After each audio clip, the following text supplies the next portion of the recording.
Indoor হল রুমে কথা বলতে আমি খুব স্বাচ্ছন্দ্য বোধ করি, কারণ মাঠের প্রোগ্রামের আমাদের কিছু ব্যাড এক্সপিরিয়েন্স আছে। গত বছর 8টা বিভাগে 8টা প্রোগ্রাম করার সুযোগ আমার হয়েছিল। তো সেখানে যেটা হয়, লক্ষ লক্ষ মানুষের মিলন মেলা হয়, এত ক্রাউড হয়, সেখানে বসুন বসুন, থামুন, শান্ত হন, এগুলো বলতে বলতে আধা ঘন্টা চলে যায়। কিন্তু ইনডোর প্রোগ্রামে আলহামদুলিল্লাহ সবাই খুব মনোযোগ দিয়ে একটা সুন্দর পরিবেশে কথা শুনবার সুযোগ হয়। সো এই যে পুরো এনভায়রনমেন্ট, এটাকে আমরা যেন কাজে লাগাই। আমরা শুরু করছি। আমি যে টপিকটা নিয়ে আজকে আলোচনা করব সেটা হচ্ছে prophetic mindset through the lens of Seerah or through the lens of Sunnah. নববী মনস্তত্ত্ব সিরাতের আয়নায় রাসূল সাল্লাল্লাহু আলাইহি ওয়াসাল্লাম, ওনার মাইন্ডসেট কেমন ছিল? মাইন্ডসেট শব্দটার সাথে আমরা মোটামুটি পরিচিত না? সবাইকে বলেন। আমি কিন্তু মাঝে মাঝে জিজ্ঞেস করব, যদি আপনারা অনুমতি দেন। আর প্রশ্ন করার পরে যদি আপনারা উত্তর দেন, তাহলে আমি বুঝবো যে খুব বুঝতেছেন আপনারা আমার আলোচনা, ধরতে পারতেছেন পয়েন্টগুলো। মাইন্ডসেট শব্দটার সাথে আমরা পরিচিত কিনা সবাই? মাইন্ডসেট মানে কি? মনস্তত্ত্ব, তাই তো? মনস্তত্ত্ব, মানুষের মেন্টাল অ্যাটিটিউড, সে যেভাবে ভাবে, যেভাবে চিন্তা করে, একটা মানুষ তার চারপাশের জগৎটাকে যেভাবে দেখে, যেভাবে ভাবে, যেভাবে চিন্তা করে এবং যেভাবে সে সিদ্ধান্ত নেয়, এটাকে বলে তার mindset, the way of thinking. তো রাসূলুল্লাহ সাল্লাল্লাহু আলাইহি ওয়া সাল্লামের মাইন্ডসেট কেমন ছিল? তিনি বিভিন্ন সিচুয়েশনে কিভাবে এই সিচুয়েশনটাকে ডিল করতেন, ওনার অ্যাপ্রোচ কেমন ছিল, কোন পরিস্থিতিতে কিভাবে রিয়্যাক্ট করতেন, কিভাবে রেসপন্স করতেন, কিভাবে থিঙ্ক করতেন, কিভাবে ডিসিশন মেকিং করতেন, এই টোটাল বিষয়টাকে আজকে আমরা prophetic mindset through the lens of সিরাতে কভার করবার চেষ্টা করবো ইনশাআল্লাহ। একটু ভারী টপিক, তারপরে খুব সহজ করে উপস্থাপন প্রেজেন্টেশন করতে পারলে এটা বোঝা যাবে ইনশাআল্লাহ বিইذনিল্লাহ। তাহলে আমি প্রায়ই রাসূল সাল্লাল্লাহু আলাইহি ওয়াসাল্লামের মাইন্ডসেট বোঝানোর জন্য সিরাতে ঢুকে যাব, মানে রাসূল সাল্লাল্লাহু আলাইহি ওয়াসাল্লামের আসিরা আল আতিরা আল মুবারাকা, ওনার বায়োগ্রাফিতে প্রবেশ করব এবং সেখান থেকে রেফারেন্সগুলো শেয়ার করব আপনাদের সাথে, এবং সুন্নাহ থেকে রেফারেন্স শেয়ার করব, যাতে করে আমাদের কাছে ক্লিয়ার হয় যে ওনার মাইন্ডসেটটা কেমন, দৃষ্টিভঙ্গি কেমন। আমরা অনেকে বলি না যে দৃষ্টিভঙ্গি বদলান তো জীবন বদলে যাবে, এটা বলি না আমরা? তার মানে এটা খুব গুরুত্বপূর্ণ, মাইন্ডসেট খুব গুরুত্বপূর্ণ।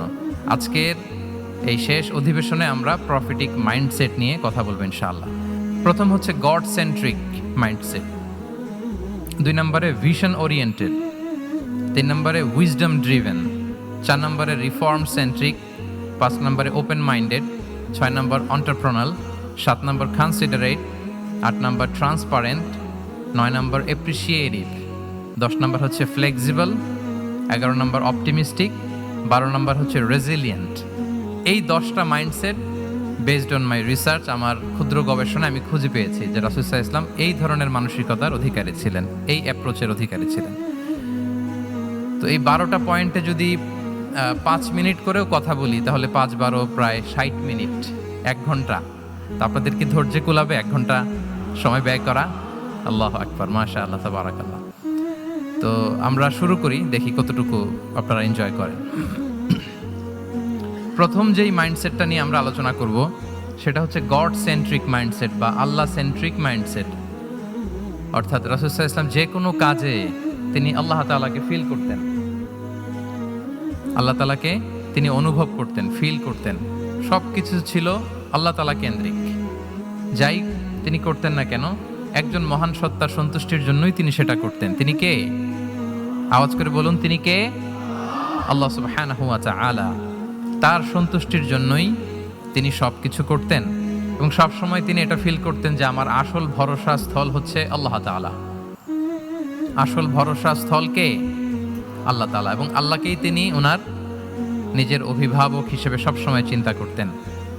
এবং তার দয়ার পরশেই যে আমরা বেঁচে আছি, তিনি যে আমাকে আগলে রেখেছেন, সার্বক্ষণিক এটাকে মনের মধ্যে ধারণ করা, সবসময় এই চিন্তাটা ভেতরে লালন করা, এটাকেই বলে গড সেন্ট্রিক মাইন্ডসেট বা আল্লাহ সেন্ট্রিক মাইন্ডসেট। এই মাইন্ডসেটের অধিকারী যদি আপনি হতে পারেন, আপনি একটা ডিভাইন পাওয়ার শিল্ডের ভেতরে থাকবেন, একটা ডিভাইন প্রোটেকশনে থাকবেন। চারিদিকে তুফান, ঝঞ্ঝা, ঝড়, অনেক কিছু, কোনো কিছু আপনাকে স্পর্শ করবে না, কারণ আপনার গড সেন্ট্রিক মাইন্ডসেট আছে। একটা মহা শক্তিধর সত্তার সাথে আপনার সংযোগায়ন আছে, কানেক্টিভিটি আছে। সো প্রথম মাইন্ডসেটটা হচ্ছে গড সেন্ট্রিক মাইন্ডসেট। রাসূল সাল্লাল্লাহু আলাইহি ওয়াসাল্লাম সবসময় সবকিছু আল্লাহ তাআলার সন্তুষ্টির জন্য করতেন এবং তিনি ভাবতেন আমার কেউ না থাক, আল্লাহ আছে। যার কেউ নাই তার কে থাকে? বলুন তো সবাই, যার কেউ নাই তার কে আছে? আল্লাহ আছে। এটাই হচ্ছে গড সেন্ট্রিক মাইন্ডসেট। আসুন আমরা সিরাতের ভেতরে ঢুকে যাই, যেটা আমরা বলেছি থ্রু দ্য লেন্স অফ সিরাতের পরতে পরতে, সুন্নাহর পরতে পরতে আমরা দেখব যে তিনি গড সেন্ট্রিক মাইন্ডসেটের অধিকারী ছিলেন কিনা। আল্লাহর হাবিব সাল্লাল্লাহু আলাইহি ওয়াসাল্লাম একবার একটা যুদ্ধ থেকে ফেরার পথে মরুভূমির মাঝখানে সেনাবাহিনীকে থামিয়ে বিশ্রামের ঘোষণা দিলেন যে তোমরা একটু বিশ্রাম নাও। তো উনি একটা গাছের নিচে বিশ্রামের জন্য গেলেন এবং সেখানে গাছের ডালে ওনার তলোয়ারটা ঝুলিয়ে রাখলেন, ঝুলিয়ে বিশ্রাম নিতে লাগলেন, ঘুমিয়ে পড়লেন। হঠাৎ এক বেদুইন এসে রাসূল সাল্লাল্লাহু আলাইহি ওয়াসাল্লামের এই কোষবদ্ধ তলোয়ারটা কোষমুক্ত করে এরকম হাতে নিল। রাসূল সাল্লাল্লাহু আলাইহি ওয়াসাল্লাম ঘুম থেকে জেগে উঠলেন। এবার বেদুইন বলতে আরম্ভ করলো, মাইয়ামনাউকা মিন্নি, এই মুহাম্মদ তোমাকে এবার কে বাঁচাবে বলো, এই তো আমার হাতে তলোয়ার, কে বাঁচাবে? সাথে সাথেই আল্লাহর হাবিব সাল্লাল্লাহু আলাইহি ওয়াসাল্লাম উনি উত্তরে বললেন আল্লাহ। উত্তরে কি বললেন? কোনো চিন্তা ভাবনা নাই যে ওরে আঘাত করা যায় কিনা পাল্টা, বা কোনোভাবে ওর কনফিডেন্স ডাউন করা যায় কিনা, এদিক সেদিক কারো সাপোর্ট চাওয়া যায় কিনা, কোনো দিকে না তাকিয়ে কি বললেন?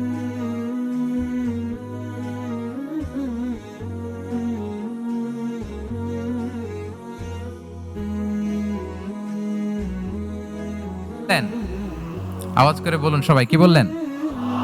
আল্লাহ। তাহলে এই যে this is the powerful example of god centric mindset. সবসময় তিনি আল্লাহ কেন্দ্রিক ছিলেন। সবসময় কি ছিলেন? আল্লাহ কেন্দ্রিক ছিলেন। এটাকে বলে গড সেন্ট্রিক মাইন্ডসেট। যে কোনো পরিস্থিতিতে তিনি আল্লাহ যে আমার সাথে আছেন এটা কল্পনা করতেন। এবং সুনানে আবু দাউদের একটি বর্ণনা এসেছে, রাসূল সাল্লাল্লাহু আলাইহি ওয়াসাল্লাম কানা নবী সাল্লাল্লাহু আলাইহি ওয়াসাল্লাম ইযা হাযাবাহু আমরুন সাল্লা, তাকে যখন কোনো জিনিস বিচলিত করত তিনি জায়নামাজের মুসল্লায় দাঁড়িয়ে যেতেন, সালাতের জন্য দাঁড়িয়ে যেতেন। বিপদে পড়লেই আল্লাহর কাছে সেটা সঁপে দিতেন, শেয়ার করতেন। আমরা বর্তমানে কোনো বিপদে পড়লেই কি করি? আগে কোথায় শেয়ার করি? ফেসবুকে। বলেন, আমার জীবনে কোনো দুর্ঘটনা কিছু হইলেই আমরা কোথায় শেয়ার করি? করেন আপনারা? ফেসবুকে শেয়ার করেন? আসলে করা উচিত কার সাথে? হ্যাঁ, আমার স্ত্রীর সাথে শেয়ার করার আগেও শেয়ার করব কার সাথে? আমার বন্ধুর সাথে শেয়ার করার আগেও শেয়ার করব কার সাথে? আল্লাহর সাথে। আমরা যদি হিজরতের ঘটনাটাকে একটু অ্যানালাইজ করি তাহলে দেখব যে গারে সাউরে যখন আল্লাহ রাসূল সাল্লাল্লাহু আলাইহি ওয়াসাল্লাম এবং আবু বকর রাদিয়াল্লাহু তাআলা আনহু ওনারা আশ্রয় নিয়েছিলেন রাত্রিবেলায়, কুরাইশরা যখন খুঁজতেছিল, আবু বকর রাদিয়াল্লাহু তাআলা আনহু বলেন যে কুরাইশদের পা দেখা যাচ্ছে, ওরা যে হেঁটে যাচ্ছে, একটু উকি মারলেই আমাদেরকে দেখা যায়। তিনি অত্যন্ত ভীত সন্ত্রস্ত, তটস্থ, নিজের জন্য নয়, রাসূল সাল্লাল্লাহু আলাইহি ওয়াসাল্লামের সেফটির জন্য। রাসূল সাল্লাল্লাহু আলাইহি ওয়াসাল্লাম আবু বকর রাদিয়াল্লাহু তাআলা আনহুকে বলেন যে আবু বকর চিন্তা করো না, লা তাহসান ইন্নাল্লাহা মা'ানা, আবু বকর চিন্তা করো না, আল্লাহ আমাদের সাথে আছেন। সুবহানাল্লাহ। আমাদের সাথে কে আছেন? আল্লাহ আমাদের সাথে আছেন। এটা হচ্ছে গড সেন্ট্রিক মাইন্ডসেটের উদাহরণ। আপনার মনকে বুঝাতে হবে যে আল্লাহ আমার সাথে আছে। মনকে তুমি বুঝিয়ে বলো আল্লাহ আছে আমার সাথে। এই বাক্যটা মুখস্থ করা যাবে? মনকে তুমি বুঝিয়ে বলো আল্লাহ আছেন আমার সাথে। আপনার পুরো জীবনের সব কাজের সাথে যদি এই বাক্যটাকে মিলিয়ে ফেলতে পারেন, দেখবেন যে কোনো কিছুই আপনার ক্ষতি করতে পারতেছে না। এটাকে বলে গড সেন্ট্রিক মাইন্ডসেট। আল্লাহ আমার সাথে আছেন, কেউ নাই কিন্তু আল্লাহ তাআলা আমার সাথে আছেন। এবং গড সেন্ট্রিক মাইন্ডসেটের সবচেয়ে বড় সুবিধা হচ্ছে আপনার মনে কখনো হতাশা কাজ করবে না, হতাশা বাঁধবে না, কারণ আপনার সাথে এক মহাশক্তিধরের কানেক্টিভিটি আছে। তিনি কে বলুন তো আওয়াজ করে? তিনি আল্লাহ। হতাশা আসবে না। এই যে আমাদের জাতীয় জীবনের এখন সবচাইতে বড় বড় সমস্যাগুলোর যদি আমরা লিস্ট করি, একটা বড় সমস্যা হচ্ছে ডিপ্রেশন, তাই না? আমরা ডিপ্রেশনে ভুগি না? আপনাদের ডিপ্রেশন হয় কখনো? আচ্ছা, ডিপ্রেশন কাকে বলে আগে বলে। ডিপ্রেশন হচ্ছে আপনার আর আপনার রবের মাঝে যে দূরত্ব, এটার নাম ডিপ্রেশন। আই রিপিট, আমার আর আমার রবের মাঝে যে গ্যাপ, আমাদের সম্পর্কের যে দূরত্ব, এটার নাম কি? ডিপ্রেশন। আপনি যত আল্লাহর সাথে সম্পর্ক জোরদার করতে পারবেন, ডিপ্রেশন আপনার থেকে দৌড়ে পালাবে। এজন্য আমাদের বিশ্বাসীদের জীবনে কোনো ডিপ্রেশন নাই। আছে? আমাদের ডিকশনারিতে কোনো ডিপ্রেশন আছে বলেন তো? আমাদের সাথে আল্লাহর সম্পর্ক কেমন বলেন? মজবুত? আলহামদুলিল্লাহ পড়ুন সবাই। তাহলে ডিপ্রেশন হচ্ছে আপনার আর আপনার রবের মাঝে যে দূরত্ব, এই দূরত্ব দূর করে দেন, ডিপ্রেশন আপনিই পালাবে। আচ্ছা, আমরা আরো কিছু সিরা থেকে ইনসিডেন্ট নিয়ে দেখি যে গড সেন্ট্রিক মাইন্ডসেটটা কেমন। দ্বিতীয় হিজরিতে যে বদরের যুদ্ধ হলো, সে বদরের যুদ্ধে ইবনে মাসউদ রাদিয়াল্লাহু তাআলা আনহু তিনি বর্ণনা করেন যে আল্লাহ রাসূল সাল্লাল্লাহু আলাইহি ওয়াসাল্লাম আগামীকাল যুদ্ধ এর আগের দিন রাতে তিনি হাত তুলে এরকম দোয়া করতেছিলেন। আমরা তো এইভাবে দোয়া করি, আল্লাহর হাবিব সাল্লাল্লাহু আলাইহি ওয়া আলিহি ওয়াসাল্লাম তিনি দোয়া করতে করতে ইমোশনালি হাত এরকম উঁচু করে, হাত্তা ইউরা বায়াদু ইবতাইহি, বগলের শুভ্রতা দেখা যাচ্ছিল, উনি দোয়া করতেছিলেন আল্লাহুম্মা আনজিজলি মা ওয়া'আতানি, আল্লাহুম্মা আতিনি মা ওয়া'আতানি, আল্লাহ তুমি যে বিজয় দিবে বলে প্রতিশ্রুতি করেছিল ওই বিজয় আমাদেরকে দাও, ওই ভিক্টরি আমাদেরকে দাও, দোয়া করছিলেন। সাইয়েদনা আলী রাদিয়াল্লাহু তাআলা আনহু উনি বর্ণনা করছেন যে বদরের যুদ্ধের আগের রাতে আমরা সবাই ঘুমোচ্ছিলাম, কিন্তু রাসূল সাল্লাল্লাহু আলাইহি ওয়াসাল্লামকে দেখলাম যে না, উনি হাত তুলে শুধু আল্লাহর কাছে কান্না করছেন, দোয়া করছেন। আবু বকর রাদিয়াল্লাহু তাআলা আনহু উনি বলেন যে আমি যে দেখলাম যে তিনি ফজর পর্যন্ত দোয়া চালিয়েই যাচ্ছিলেন, দোয়া চালিয়েই যাচ্ছিলেন, দোয়া কন্টিনিউ করছিলেন তিনি। এবং দোয়া করতে করতে রাসূল সাল্লাল্লাহু আলাইহি ওয়াসাল্লাম এতটাই ইমোশনাল হয়ে গেলেন যে ওনার গায়ের চাদরটা নিচে পড়ে গেল। আবু বকর রাদিয়াল্লাহু তাআলা আনহু যে বলেন ইয়া নবী আল্লাহ কাফাকা মুনাশাদাতুকা রাব্বাক ফাইন্নাহু সাইয়ুনজিজু লাকা মা ওয়া'দাক, হে নবী যথেষ্ট, এনাফ ইজ এনাফ, অনেক হয়েছে নবী, আন্না আর কাঁদতে হবে না, আপনার রব আপনাকে ভিক্টরি বা বিজয় দান করবে ইনশাআল্লাহ। তাহলে দেখেন যুদ্ধের আগের রাতে সেনাপ্রধান কি করে, এই কৌশল ওই কৌশল, কোন দিক দিয়ে অ্যাটাক করা যাবে, ওয়ার স্ট্র্যাটেজি ঠিক করে, তার সাথে যারা আছে তাদের সাথে পরামর্শ করে। কিন্তু রাসূল সাল্লাল্লাহু আলাইহি ওয়াসাল্লাম সব কিছু সেট করে দিয়ে কার সাথে কানেক্টিভিটি করেছেন বলুন তো? আল্লাহর সাথে। This is called God centric mindset, Allah centric mindset. আমার হৃদয়টা সবসময় কার সাথে জুড়ে থাকবে? আল্লাহর সাথে, কারণ উনি ছাড়া আমার কোনো ঠিকানাই নেই।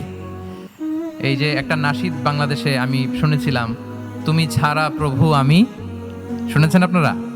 ঠিকানাবিহীন। এটাও মনে রাখতে হবে। মনকে তুমি বুঝিয়ে বলো আল্লাহ আছে আমার সাথে, এটাও যেমনি আমরা মনে রাখবো, এই বাক্যটা মনে রাখতে হবে যে প্রভু তুমি ছাড়া আমি, হ্যাঁ বলতে চান না কেন? তুমি ছাড়া আমি ঠিকানাবিহীন, উনি ছাড়া আমার কোনো ঠিকানাই নাই। তাহলে এই মেন্টালিটি যদি আমরা ধারণ করতে পারি, এটাকে বলে গড সেন্ট্রিক মাইন্ডসেট। তাহলে রাসূলুল্লাহ সাল্লাল্লাহু আলাইহি ওয়া আলিহি ওয়াসাল্লামের যে 12টা মাইন্ডসেটের কথা আমরা বলেছি, তার প্রথমটা হচ্ছে গড সেন্ট্রিক। প্রথমটা কি? সবাই বলুন আওয়াজ করে, প্রথমটা কি? মাশাআল্লাহ। আমি শেষে আবার জিজ্ঞেস করব যে কারা কারা বলতে পারেন দেখি। তাহলে একটা কভার করলাম। আল্লাহ তাআলা আমাদেরকে গড সেন্ট্রিক মাইন্ডসেট দান করুক। আমরা যে কোনো পরিস্থিতিতে যেভাবেই থাকি না কেন, আমরা বিপদে আপদে সবসময় ভরসা রাখবো কার উপর? এটাই হচ্ছে গড সেন্ট্রিক বা আল্লাহ সেন্ট্রিক মাইন্ডসেট। আচ্ছা, 2 নাম্বার মাইন্ডসেট হচ্ছে vision oriented mindset. Vision oriented mindset মানে হচ্ছে যার মধ্যে দূরদর্শিতা আছে, ফার সাইটেডনেস আছে, who can anticipate the future, যে ভবিষ্যৎ আগাম অনুমান করে ফেলতে পারে, সামনের পরিস্থিতিকে আগাম অনুমান করতে পারার যে যোগ্যতা বা দীর্ঘমেয়াদী চিন্তা করতে পারার যে ক্যাপাসিটি, এটাকে বলে ভিশন ওরিয়েন্টেড মাইন্ডসেট। এটা আল্লাহ রাসূল সাল্লাল্লাহু আলাইহি ওয়া আলিহি ওয়াসাল্লামকে আল্লাহ তাআলা দান করেছেন। উনি ভবিষ্যৎকে আগাম বুঝতে পারতেন, আগাম অনুমান করতে পারতেন, এবং সে অনুযায়ী তিনি স্ট্র্যাটেজি, প্ল্যান, পরিকল্পনা এটা তিনি সাজাতে পারতেন। এটাকে বলে ভিশন ওরিয়েন্টেড মাইন্ডসেট। এবার আসুন আমরা সিরাতের কিছু ইনসিডেন্টকে সামনে নিয়ে আসি যে তিনি কিরকম ভিশন ওরিয়েন্টেড মাইন্ডসেটের অধিকারী ছিলেন। আমরা সবাই হুদাইবিয়ার ঘটনা জানি না? কত হিজরিতে ঘটেছিল বলুন তো সবাই? হ্যাঁ, কত?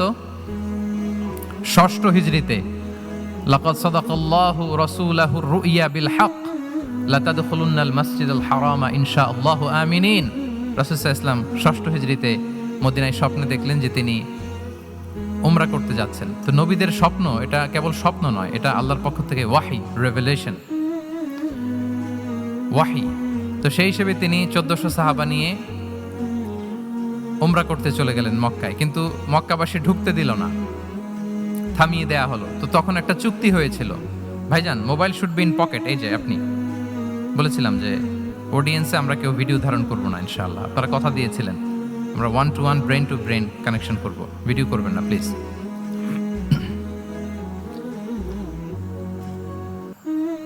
তাহলে উমরা করতে গেলেন 1400 সাহাবী। 1400 সাহাবী যখন উমরা করতে গেলেন, উমরা করতে দেয়া হলো না। তখন একটা চুক্তি করা হলো। ওই চুক্তিতে বলা হলো রাসূল সাল্লাল্লাহু আলাইহি ওয়াসাল্লাম লিখতে বললেন যে লিখো মিন মোহাম্মদ রসুলিল্লাহ, আল্লাহ রসুল মোহাম্মদের পক্ষ থেকে কুরাইশদের সাথে এই চুক্তি। কুরাইশরা আপত্তি করলো যে না, শুধু মোহাম্মদ লেখা যাবে, রসুলুল্লাহ লেখা যাবে না, কারণ তুমি যে রসুলুল্লাহ, আল্লাহর রসুল, এটা যদি আমরা মেনে নেই তাহলে তোমার সাথে আর আমাদের দ্বন্দ্ব কিসের, আমরা তো ভাই ভাই হয়ে গেলাম, রসুলুল্লাহ কাটো। সাহাবারা কেউ রাজি হয় না, বিশেষ করে ওমরে ফারুক রাদিয়াল্লাহু তাআলা, উনি রাজি হয় না, না না এটা কাটা যাবে না। রাসূল সাল্লাল্লাহু আলাইহি ওয়াসাল্লাম অনেক বলে কয়ে বুঝালেন যে না, দীর্ঘমেয়াদী চিন্তা করতে গেলে আমাদের এখন একটা শান্তি চুক্তির দরকার আছে, যাতে করে আমরা আমাদের গ্লোবাল নেভিগেশন সিস্টেম, দাওয়া সিস্টেমকে আরো স্ট্রং করতে পারি। অনেক বলে কয়ে রাসূলুল্লাহ কাটা হলো।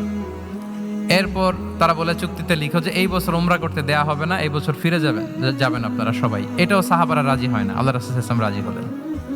আবার আরেকটা ক্লোজে লেখা হলো যে আগামী বছর আসলেও 3 দিনের বেশি থাকা যাবে না, সেটাও রাজি হয়ে গেল রাসূল সাল্লাল্লাহু আলাইহি ওয়াসাল্লাম, সাহাবারা রাজি হচ্ছেন না।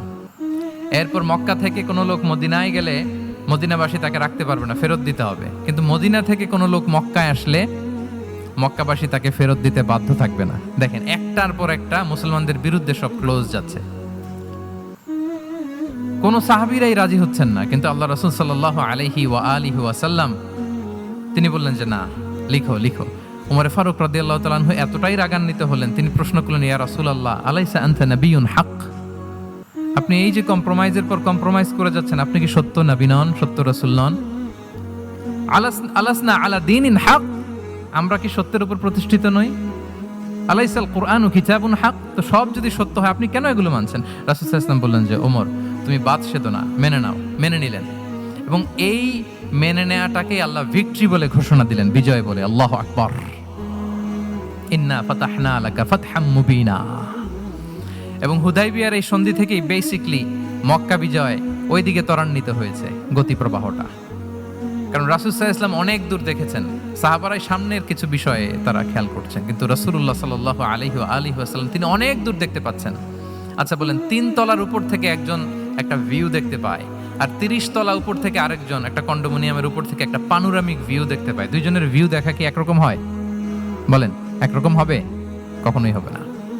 তাহলে 30 তলার উপর থেকে যিনি দেখবে তিনি একটা পানোরামিক ভিউ দেখবে, দ্য টোটাল সিনারিও তার কাছে ক্রিস্টাল ক্লিয়ার হবে, যেটা সাহাবা রিদওয়ানুল্লাহি তাআলা আলাইহিম আজমাইন ওনাদের কাছে ক্লিয়ার ছিল না। এবং ঠিকই এই যে এটাতে বেশি দিন স্থায়ীও হয়নি, 6ষ্ঠ হিজরি থেকে 8ম হিজরি, মাত্র 3 বছরের ব্যবধানে রাসূল সাল্লাল্লাহু আলাইহি ওয়াসাল্লাম যত রিজিওনাল সুপার পাওয়ার ছিল, ওয়ার্ল্ড সুপার পাওয়ার ছিল, পার্সিয়ান এম্পায়ার, তারপর Roman empire, Byzantine empire, Egyptian empire, সব এম্পায়ারদের কাছে চিঠি পাঠিয়েছেন, সালামুন আলা মান ইত্তাবা আল হুদা আসলিম তাসলাম। এবং ইসলামের এক্সপান্ড হয়েছে, ওনার গ্লোবাল নেভিগেশন সিস্টেম উনি চালু করেছেন। এর কারণ কি? উনি ছিলেন ভিশন ওরিয়েন্টেড মাইন্ডসেটের অধিকারী, দূরদর্শী, অনেক দূর দেখতে পেতেন, অনেক দূর তিনি দেখতে পেতেন, দীর্ঘমেয়াদী তিনি পরিকল্পনা করতে পারতেন। এটা হচ্ছে ভিশন ওরিয়েন্টেড মাইন্ডসেট যারা হয় তাদের ক্যারেক্টারিস্টিক্স বা ফিচার। আরো একটা উদাহরণ দেই, আপনারা কি বলতে পারেন যে আবিসিনিয়াতে নবুয়তি কত সালে সাহাবারা হিজরতে গিয়েছিল বলতে পারবেন কেউ? হ্যাঁ, নবুয়তি কত সালে? 5ম সালে। হ্যাঁ, নবুয়তি 5ম বছর ওনারা আবিসিনিয়াতে, বর্তমানে যেটা ইথিওপিয়া বা ইরিত্রিয়া, সেখানে সাহাবারা হিজরতে গিয়েছিলেন। এবং আবিসিনিয়াতে এই যে হিজরতে গেল, তারা সবাই মিলে ফিরে এসেছিল মদিনায় কবে? এটা কি কেউ জানেন? যদি কেউ জানেন হাত তুলে আওয়াজ করে একটু বলতে হবে, একটু ইন্টারেক্টিভ সেশন হোক দেখি। আবিসিনিয়ায় যারা হিজরতে গিয়েছিলেন সব শেষে দল বল সহ সবাই পার্মানেন্টলি মদিনায় শিফট করেছেন কবে? জি, আল্লাহু আকবার, মাশাআল্লাহ মাশাআল্লাহ। বসুন। খায়বার বিজয়ের দিন এসেছিলেন। আবিসিনিয়াতে যারা হিজরতে গিয়েছিলেন তারা মদিনায় ব্যাগ এন্ড ব্যাগেজ সবকিছু নিয়ে খায়বার বিজয়ের সময়, মানে 7ম হিজরিতে এসেছিলেন। তো রাসূল সাল্লাল্লাহু আলাইহি ওয়াসাল্লাম যখন মক্কা থেকে মদিনায় হিজরত করলেন, সব সাহাবারা মদিনায় চলে আসছেন। মদিনায় এখন একটা ইসলামিক সোসাইটি, ইসলামিক স্টেট। বদরের যুদ্ধে মুসলমানদের বিজয়, খন্দকে বিজয়, খন্দক তো 5মে। তারপরে ওনারা কেন আসে না বলেন তো? আসেনি। 7ম হিজরিতে এসেছেন, জাফর রাদিয়াল্লাহু তাআলা আনহুর নেতৃত্বে, সাইয়েদনা আলী রাদিয়াল্লাহু তাআলা আনহুর আপন ভাই, বড় ভাই, ওনার নেতৃত্বে যখন 7ম হিজরিতে প্রায় ওখানে যাওয়ার 15 বছর পর যখন তারা সবাই ফিরলেন, রাসূল সাল্লাল্লাহু আলাইহি ওয়াসাল্লাম এত খুশি হলেন, তিনি বললেন, মা আদরি বিআইয়িহিমা আনা আফরাহ বিফাতহি খাইবার আও বিকুদুমি জাফর। আমি কোনটাতে বেশি খুশি আজকে আমি জানি না, খায়বার বিজয়ে বেশি খুশি না আমার ভাই জাফরকে পেয়ে বেশি খুশি। আল্লাহু আকবার, এত খুশি হয়েছিলেন। তো এখন এমনি তো মনে প্রশ্ন জাগে যে রাসূল সাল্লাল্লাহু আলাইহি ওয়াসাল্লাম যখন মদিনায় চলে আসলেন, কোরআনের আয়াতগুলো নাজিল হয়, সালাত ফরজ হলো, যাকাত আসলো, সব হলো, একটার পর একটা হচ্ছে, ইসলামিক স্টেট, তো ওনারাই কেন আবিসিনিয়াতে পড়ে আছেন? প্রশ্ন জাগে না? ওই সময় একটা ক্রাইসিস মোমেন্ট ছিল, তখন ওনারা গিয়েছিল আবিসিনিয়াতে, কিন্তু আসে না কেন? ওনারা এসেছেন সপ্তম হিজরিতে। এর কারণ আবিসিনিয়ায় কিছু মুসলিমদেরকে রেখে দেওয়া, এটা রাসূলুল্লাহ সাল্লাল্লাহু আলাইহি ওয়াসাল্লামের প্ল্যান বি ছিল। কি ছিল? Plan B. রাসূল সাল্লাল্লাহু আলাইহি ওয়াসাল্লাম অপেক্ষা করছিলেন যে মদিনাকে প্রথমে ইন্টারনাল যত থ্রেট আছে এগুলো থেকে মুক্ত করতে হবে, এরপরে মদিনাকে যত এক্সটার্নাল থ্রেট আছে এগুলো থেকে মুক্ত করতে হবে। সব যখন মুক্ত করে উনি দেখলেন যে না, মদিনা সেফ জোন, এখন আর আলাদা একটা বেজ, একটা এক্সট্রা সেফ জোন বা এডিশনাল বেজ আমার কোথাও দরকার নাই। তখনই তিনি লোক পাঠালেন যে যাও, জাফরের নেতৃত্বে আবিসিনিয়ায় যারা হিজরত করেছে তারা সবাই মদিনায় চলে আসো। সুবহানাল্লাহ বিহামদি। তাহলে একটা প্ল্যানে কাজ করতেন না। আমরা তো এরকম করি, একটাই প্ল্যান। প্ল্যান কয়টা? এটা যদি ওয়ার্ক না করে শেষ, আমু নাই, সালাও নাই। কিন্তু রাসূলুল্লাহ সাল্লাল্লাহু আলাইহি ওয়া আলিহি ওয়াসাল্লামের প্ল্যান এ ছিল, প্ল্যান বি ছিল, প্ল্যান সি ছিল। প্ল্যান এ ওয়ার্ক না করলে প্ল্যান বি তে যেতেন, বি ওয়ার্ক না করলে সি তে যেতেন, এইভাবে তিনি কাজ করতেন। তাহলে এটা হচ্ছে বেসিকলি ভিশন ওরিয়েন্টেড মাইন্ডসেটের অধিকারী যারা, তারা এটা করে, যারা ফিউচারকে অ্যান্টিসিপেট করতে পারে, আগাম অনুভব করতে পারে যে কি হতে পারে সামনে। এই যে বাংলাদেশের বিভিন্ন প্ল্যান পরিকল্পনায় আমরা দেখা যায় যে এখান দিয়ে একটা ব্রিজ করে পরে ভাঙতে হয়, রাস্তা একটা তৈরির পরে ভাঙতে হয়, কোথায় এক টানেল হয়ে আছে প্রতি মাসে মাসে এখন লস হয়, তারপর 1 ঘন্টা বৃষ্টি হলে পুরো ঢাকা শহর এটা বন্যা হয়ে যায়। এগুলো হচ্ছে একাধিক প্ল্যান না থাকা, ভিশনারি অ্যাটিটিউডের অধিকারী না হওয়ার কারণে এই ঝামেলাগুলো আমাদের হচ্ছে। তো প্রফেটিক সিরার এই প্রফেটিক মাইন্ডসেট থেকে আমাদের নেয়ার বিষয় হচ্ছে এটা, যে আমাদেরকে ভিশনারি অ্যাটিটিউডের হতে হবে। রাসূল সাল্লাল্লাহু আলাইহি ওয়াসাল্লাম ভিশন ওরিয়েন্টেড মেন্টালিটির ছিলেন। আগাম আজ থেকে 50 বছর পরে বাংলাদেশে কি ক্রাইসিস হতে পারে, আজ থেকে ঠিক 100 বছর পরে বাংলাদেশে কি হতে পারে, ওই রোড ম্যাপকে সামনে রেখে আমাদেরকে প্ল্যান করতে হবে। এটাকে বলে ভিশন ওরিয়েন্টেড মাইন্ডসেটের অধিকারী হওয়া। তাহলে 12টা মাইন্ডসেটের কয়টা আমরা কভার করলাম বলেন তো? প্রথমটা কি ছিল? গড সেন্ট্রিক বা আল্লাহ সেন্ট্রিক। দ্বিতীয়টা ভিশন ওরিয়েন্টেড মাইন্ডসেট। 3 নাম্বার হচ্ছে উইজডম ড্রিভেন মাইন্ডসেট। উইজডম মানে হচ্ছে প্রজ্ঞা। প্রজ্ঞা কি? জ্ঞান আর কমন সেন্স দুইটা একসাথে হইলে ওইটারে প্রজ্ঞা বলে। When the knowledge and common sense join together, it reflects as wisdom. আপনার জ্ঞান এবং আপনার কমন সেন্স একসাথে হইলে ওটা উইজডম হয়ে যায়। রাসূল সাল্লাল্লাহু আলাইহি ওয়াসাল্লাম ছিলেন প্রজ্ঞায় সমৃদ্ধ এক মননের অধিকারী। ওনার সব কিছুতেই প্রজ্ঞা ছিল, প্রজ্ঞা ছিল। উইজডম ইন গিভিং অ্যাডভাইস, উপদেশ দেওয়ার সময় ছিল প্রজ্ঞা। Wisdom in policy making, policy making এর সময় সেখানে প্রজ্ঞা ছিল। Wisdom in action strategic plan, কোনো স্ট্র্যাটেজিক প্ল্যানের ক্ষেত্রে প্রজ্ঞা ছিল। রাসূল সাল্লাল্লাহু আলাইহি ওয়াসাল্লাম একই প্রশ্নের উত্তর এক একজনকে এক একভাবে দিতেন। অনেক সাহাবারা জিজ্ঞেস করতেন যে রাসূলুল্লাহ একই প্রশ্ন, একে বললেন এইটা, ওরে বললেন ওইটা, ওরে বললেন আরেকটা, এটা কেন? তো রাসূল সাল্লাল্লাহু আলাইহি ওয়াসাল্লাম বললেন যে আমি জানি ওর কিসে ঘাটতি, আমি জানি ওর কি প্রয়োজন, আমি জানি ওকে কোন নাসিহাটা দিলে কাজ করবে, ফলে এক একজনকে আমি এক একভাবে ক্লারিফাই করেছি। আল্লাহু আকবার। This is called wisdom. আচ্ছা, উইজডম, রাসূল সাল্লাল্লাহু আলাইহি ওয়াসাল্লাম যে উইজডম ড্রিভেন মাইন্ডসেটের অধিকারী ছিলেন, এটার কয়েকটা এক্সাম্পল আমরা সিরাত থেকে দেখি। মক্কা বিজয় হয়েছে কত হিজরিতে? কত? অষ্টম হিজরিতে যখন মক্কা বিজয় হলো, তখন রাসূল সাল্লাল্লাহু আলাইহি ওয়াসাল্লাম আম্মাজান আয়েশার সাথে গল্প করছিলেন আর বলছিলেন, আয়েশা, লাউলা হাদাসাতু আহদি কওমিকা বিল কুফরি লা নাকাতুল কাবাতা ওয়া লা জাআলতুহা আলা আসাসি ইব্রাহিম। আয়েশা, তোমার এই মক্কাবাসী, তোমার এলাকার লোকজন যদি একটা কেওস সৃষ্টি না করতো, তাহলে কাবার যে আসল শেপ, আমি ওই আসল শেপে এটাকে ফেরত নিতাম, কিন্তু নিতে গেলে এখন একটা ঝামেলা বাঁধবে, এজন্য নিব না। ব্যাপারটা হচ্ছে আমরা এখন যে কাবাটাকে দেখি এটা হচ্ছে স্কয়ার আকৃতির। স্কয়ার মানে কি?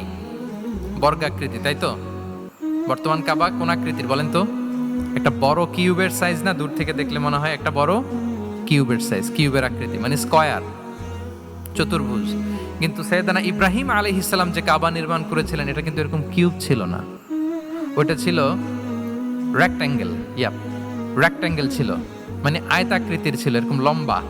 এই যে এই টেবিলটা যেরকম, টেবিলের যে শেপ এরকম ছিল, এরকম লম্বা কাবা ঘর ছিল আয়তাকৃতির। কিন্তু এখন এটা কমে স্কয়ার আকৃতির হয়ে গেছে।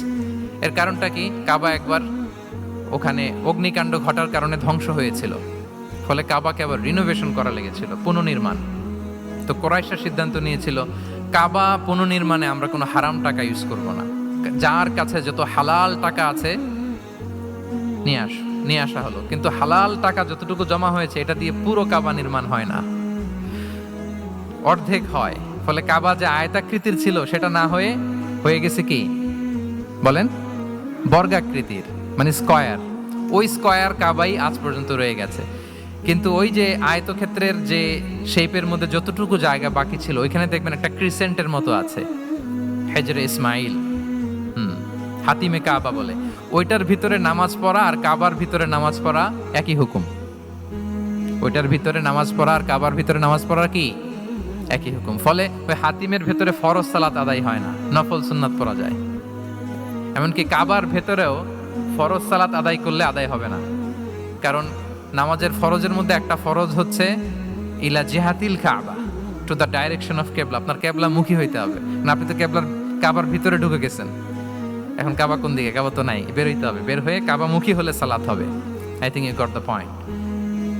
তো তাহলে রাসূল সাল্লাল্লাহু আলাইহি ওয়াসাল্লামের উইজডম বা প্রজ্ঞাটা এখানে দেখেন। আম্মাজান আয়েশা রাদিয়াল্লাহু তাআলা আনহাকে উনি বললেন যে আয়েশা, মক্কা তো বিজয় হলো, মক্কার কন্ট্রোল তো এখন আমার হাতে।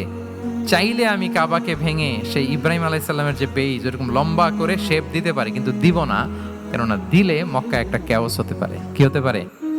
কারণ তারা একেবারে ভেরি রিসেন্ট মুসলমান হয়েছে, তারা না বুঝেই বলবে যে সে আদি কাবা, মোহাম্মদ এই কাবার অপমান করেছে, কাবাকে ভুলুণ্ঠিত করেছে, সম্মানকে নষ্ট করেছে, এরকম একটা কোশ্চেন রাইজ করতে পারে। এই জন্য আমি করলাম না। সুবহানাল্লাহ, দিস ইজ কল্ড উইজডম। এটাকে কি বলে? প্রজ্ঞা। এটাকে প্রজ্ঞা বলে। তাহলে আপনার জ্ঞান এবং আপনার কমন সেন্স দুইটা যখন কানেক্ট করে তখন সেটা প্রজ্ঞা হয়। প্রজ্ঞার আরেকটা উদাহরণ যদি দেই সিরাত থেকে, রাসূল সাল্লাল্লাহু আলাইহি ওয়াসাল্লামের যে কনফ্লিক্ট রিজলভিং ক্যাপাসিটি ছিল, যখন কাবাকে পুনর্নির্মাণ করা হচ্ছে তখন হাজরে আসওয়াদকে বের করা লেগেছিল, এবং রিনোভেশন শেষে আবার হাজরে আসওয়াদকে তার জায়গা মতো, মানে ব্ল্যাক স্টোন যেটাতে চুমু দিলে মানুষের গুনাহ মাফ হয়ে যায়, হাজরে আসওয়াদ চিনতে পেরেছেন না? চুমু দিতে পেরেছেন আপনারা? হ্যাঁ, ওরে আল্লাহ, অনেকে দিয়েছে, তো আমি দিতে পারি না এখনো। ওখানে যে ভিড় থাকে, ওই ধাক্কা ধাক্কি করে মনে হয় যে না, হজ বা উমরার যে মূল এসেন্স বা স্পিরিট ওইটা বোধহয় নষ্ট হয়ে যায়। জন্য অনেকবার ট্রাই করেও, এবার আমার সাথে একটা 8 জনের গ্রুপ ছিল, খুব নাদুস নুদুস লম্বা চূড়া। তো বলতেছে শায়েক আপনার কোনো টেনশন করা লাগবে না, আসেন। তো ওরা যেরকম ধাক্কা ধাক্কি শুরু করছে ওইটা দেখি আমার আর সাহস হয় নাই। বলছে যে ভাই, আমি মাফও চাই, দোয়াও চাই, আমার করা লাগবে না, ওই দূর থেকে ইশারা দিলেই হবে। তো এটা অনেকে ভুল করে ফেলে। অনেক বোনেরা যাদের জন্য হেজাব নিকাব মেনটেন করা হচ্ছে ফার্স, পর্দার কোনো বালাই নাই, পুরুষের সাথে ধাক্কা ধাক্কি করে তার শরীর মিশে যাচ্ছে, গা মিশে যাচ্ছে, ধাক্কা ধাক্কি করে একটা সুন্নতের জন্য ফরজকে স্যাক্রিফাইস করে ফেলতেছে। মানে ফোকাস ঠিক নাই আর কি, কোথায় যে কোনটা করতে হবে ওইটাই ভুলে গেছে। তো এই হাজরে আসাদ পাথরকে আবার জায়গা মতো রাখতে হবে। এখন কে রাখবে এই নিয়ে মারামারি মক্কায়। বড় বড় 4টা গোত্র বলে, এই গোত্র বলে আমি রাখবো, এই গোত্র বলে আমি রাখবো, আরেক গোত্র বলে রক্তের গঙ্গা বইয়ে দেব মক্কায়, কিন্তু এই সম্মান অন্যকে নিতে দিব না, কারণ ইটস ভেরি প্রেস্টিজিয়াস ইস্যু। যা আমাদের গোত্র এই ব্ল্যাক স্টোন হাজরে আসওয়াদকে নিয়ে জায়গা মতো রেখেছে, এটা কাউকে দিব না। তো সবাই যখন মারমুখী, তখন আল্লাহ রাসূল সাল্লাল্লাহু আলাইহি ওয়া আলিহি ওয়াসাল্লাম তিনি সমাধান দিলেন যে মারামারির দরকার নাই, একটা চাদর নিয়ে আসো। নিয়ে আসা হলো। 4 গোত্রের 4 লিডারকে বললেন চাদরের 4 কোণা ধরো। 4 জন 4 কোণা ধরলো। রাসূল সাল্লাল্লাহু আলাইহি ওয়াসাল্লাম তিনি পাথরটা নিয়ে মাঝখানে রাখলেন। এবার 4 নেতাকে বললো আসো, জাতীয় 4 নেতা চলে আসো, কাবার সামনে চলে আসলো। এরপরে আল্লাহ রাসূল সাল্লাল্লাহু আলাইহি ওয়াসাল্লাম ওনার মোবারক হাত দিয়ে, বরকতময় হাত দিয়ে হাজরা আসওয়াদকে নিয়ে নিজ হাতে রাখলেন। এবার সবাই হ্যাপি, কারণ অংশগ্রহণ করতে পারছে। আসলে সব মূল স্ট্যাটাস কিন্তু চলে গেছে রাসূলের দিকে, নাকি? ওরা তো এটা টাচও করতে পারে নাই, পারছে? ওরা চাদর ধরেই হ্যাপি, কিন্তু পাথরটা ধরেছিল কে? রাসূল সাল্লাল্লাহু আলাইহি ওয়াসাল্লাম। চাদরে রেখেছিল কে? রাসূল সাল্লাল্লাহু আলাইহি ওয়াসাল্লাম। চাদর থেকে নিয়ে আবার কাবা ঘরে সেট করেছিল কে? রাসূলুল্লাহ সাল্লাল্লাহু আলাইহি ওয়া আলিহি ওয়াসাল্লাম। এভাবে উনি কনফ্লিক্ট রিজলভ করতেন থ্রু হিজ উইজডম, ওনার প্রজ্ঞার মধ্য দিয়ে। আমরা যদি তায়েফের ঘটনা দেখি, রক্তাক্ত হয়েছেন পাহাড়রক্ষী ফেরেশতারা এসে বলেছে, রাসূলুল্লাহ জাস্ট অর্ডার করেন, আমরা কোলাপস করব এমন ভাবে the entire Taif city will be collapsed, একেবারে স্ম্যাশ করে দিব, পাউডার হয়ে যাবে। রাসূল সাল্লাল্লাহু আলাইহি ওয়াসাল্লাম বললেন, না, বাল আরজু আন ইউখরিজাল্লাহু মিন আসলাবিহিম মান ইয়াবুদুল্লাহ ওয়াহদাহু ওয়া লা ইউশরিকু বিহি শাইআ। তিনি বললেন, না, ওদেরকে ধ্বংস করে দিও না, ওদেরকে ধ্বংস করলে লা ইলাহা পড়বে কে? সুবহানাল্লাহ, কি উইজডম ড্রিভেন ছিলেন উনি। উনি বলেন যে আমি আশা করি, প্রত্যাশা রাখি, দোয়া করি যে ওরা আমাকে প্রত্যাখ্যান করেছে, কিন্তু ওদের যে নেক্সট জেনারেশন, ওরা সাক্ষী দেবে আশহাদু আল্লাহ ইলাহা ইল্লাল্লাহ ওয়া আশহাদু আন্না মুহাম্মাদার রাসূলুল্লাহ।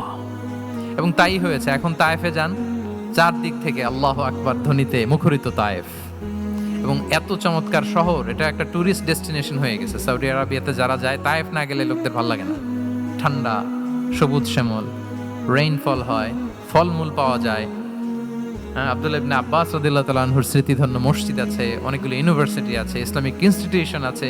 এই যে নয়নাভিরাম তায়েফ, এটা রাসূল সাল্লাল্লাহু আলাইহি ওয়াসাল্লামের উইজডমের ফসল, ঠিক কিনা বলেন? ওই দিন যদি রাগের চোটে বলতো যে হ্যাঁ দাও, স্ম্যাশ করে দাও, তাইলে এই যে যারা শাহাদা পড়েছে, নও মুসলিম হয়েছে, এটা কিন্তু হতো না। তাহলে এটা হচ্ছে রাসূল সাল্লাল্লাহু আলাইহি ওয়াসাল্লামের প্রজ্ঞার একটা উদাহরণ। আর একটা উদাহরণে যাই।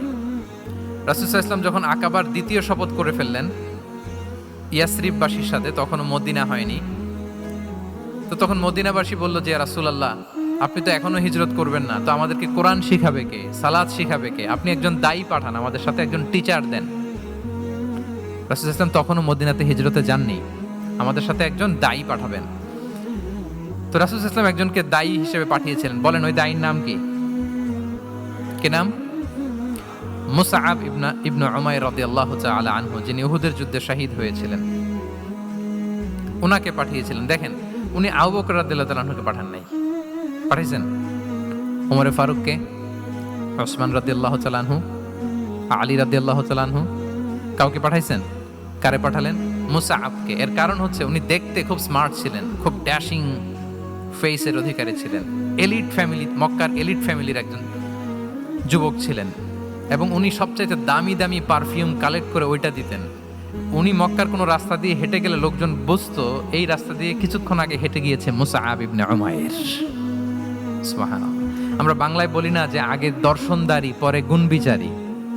এই কথাটার সাথে পরিচিত আপনারা? আগে দর্শনদারি পরে গুণবিচারী। আল্লাহ তাআলা এক একজনকে আমাদেরকে এক এক অবয়বে সৃষ্টি করেছেন। হুয়াল্লাযী ইউসাউবিরুকুম ফিল আরহামি কাইফা ইয়াশা। আল্লাহর একটা নাম হচ্ছে তিনি আল মুসাউবির, দ্য ডিজাইনার। মায়ের গর্ভে থাকতেই আমাদের কার চেহারা, কার কণ্ঠস্বর, কার স্কিন কালার, কে কিরকম হব, সব ফিক্স তিনি ঠিক করে দিয়েছেন। এটা আল্লাহর দেয়া। কিন্তু রাসূল সাল্লাল্লাহু আলাইহি ওয়াসাল্লামের উইজডমের ব্যাপার হচ্ছে তিনি আবু বকর রাদিয়াল্লাহু তাআলা আনহু, ওমর রাদিয়াল্লাহু তাআলা আনহু, ওসমান আলী, কাউকে চুজ না করে কাকে পাঠালেন? মুসআব ইবনে উমাইরকে। যে তাকে দেখলেই সবাই আগে পাগল হয়ে যায়, মানে ইমপ্রেস হয়ে যায়। হ্যাঁ, ফার্স্ট ইমপ্রেশনটা তার খুব ভালো, খুব ভালো। উনি মুসআব ইবনে উমাইরকে পাঠালেন, এবং যেই প্ল্যান সেই কাজ। উনি যে পুরো মদিনা কাঁপায় ফেলছেন, মাশাআল্লাহ। মদিনার ঘরে ঘরে উনি ইসলামের বার্তা পৌঁছে দিয়েছেন, এবং স্বয়ং রাসূলুল্লাহ সাল্লাল্লাহু আলাইহি ওয়াসাল্লামের আগে তিনি মদিনাতে জুমার নামাজ পড়েছিলেন। কারণ জুমার বিধান আসছে, কিন্তু মক্কা এমন একটা ল্যান্ড যেখানে এখনো জুমা পড়া আবশ্যক হয় নাই, চারদিকে কুফর বেষ্টিত। তো রাসূল সাল্লাল্লাহু আলাইহি ওয়াসাল্লাম লোক পাঠিয়েছেন যে জুমার বিধান এসছে, মুসাব তুমি কিন্তু মদিনায় যারা আছে তাদেরকে নিয়ে জুমা পড়ে ফেলো। তো মুসাব রাদিয়াল্লাহু তাআলা আনহু স্বয়ং রাসূলুল্লাহ সাল্লাল্লাহু আলাইহি ওয়াসাল্লামের আগে রাসূল সাল্লাল্লাহু আলাইহি ওয়াসাল্লামের পারমিশন নিয়ে মদিনাতে জুমা কায়েম করে ফেলছে। সুবহানাল্লাহ, এত আসতে বললে হবে? সুবহানাল্লাহি ওয়া বিহামদিহি। দেখেন, উইজডম ড্রিভেন পার্সোনালিটির অধিকারী ছিলেন, প্রজ্ঞার অধিকারী ছিলেন, অন্য কাউকে পাঠাননি। কাকে পাঠিয়েছেন? মুসআব ইবনে উমাইর। তাহলে উনি যেই কাজটাই করতেন, যেটা বলতেন, যেটাতে এঙ্গেজ হতেন, এর নেপথ্যে প্রজ্ঞা ছিল। কি ছিল ভাই?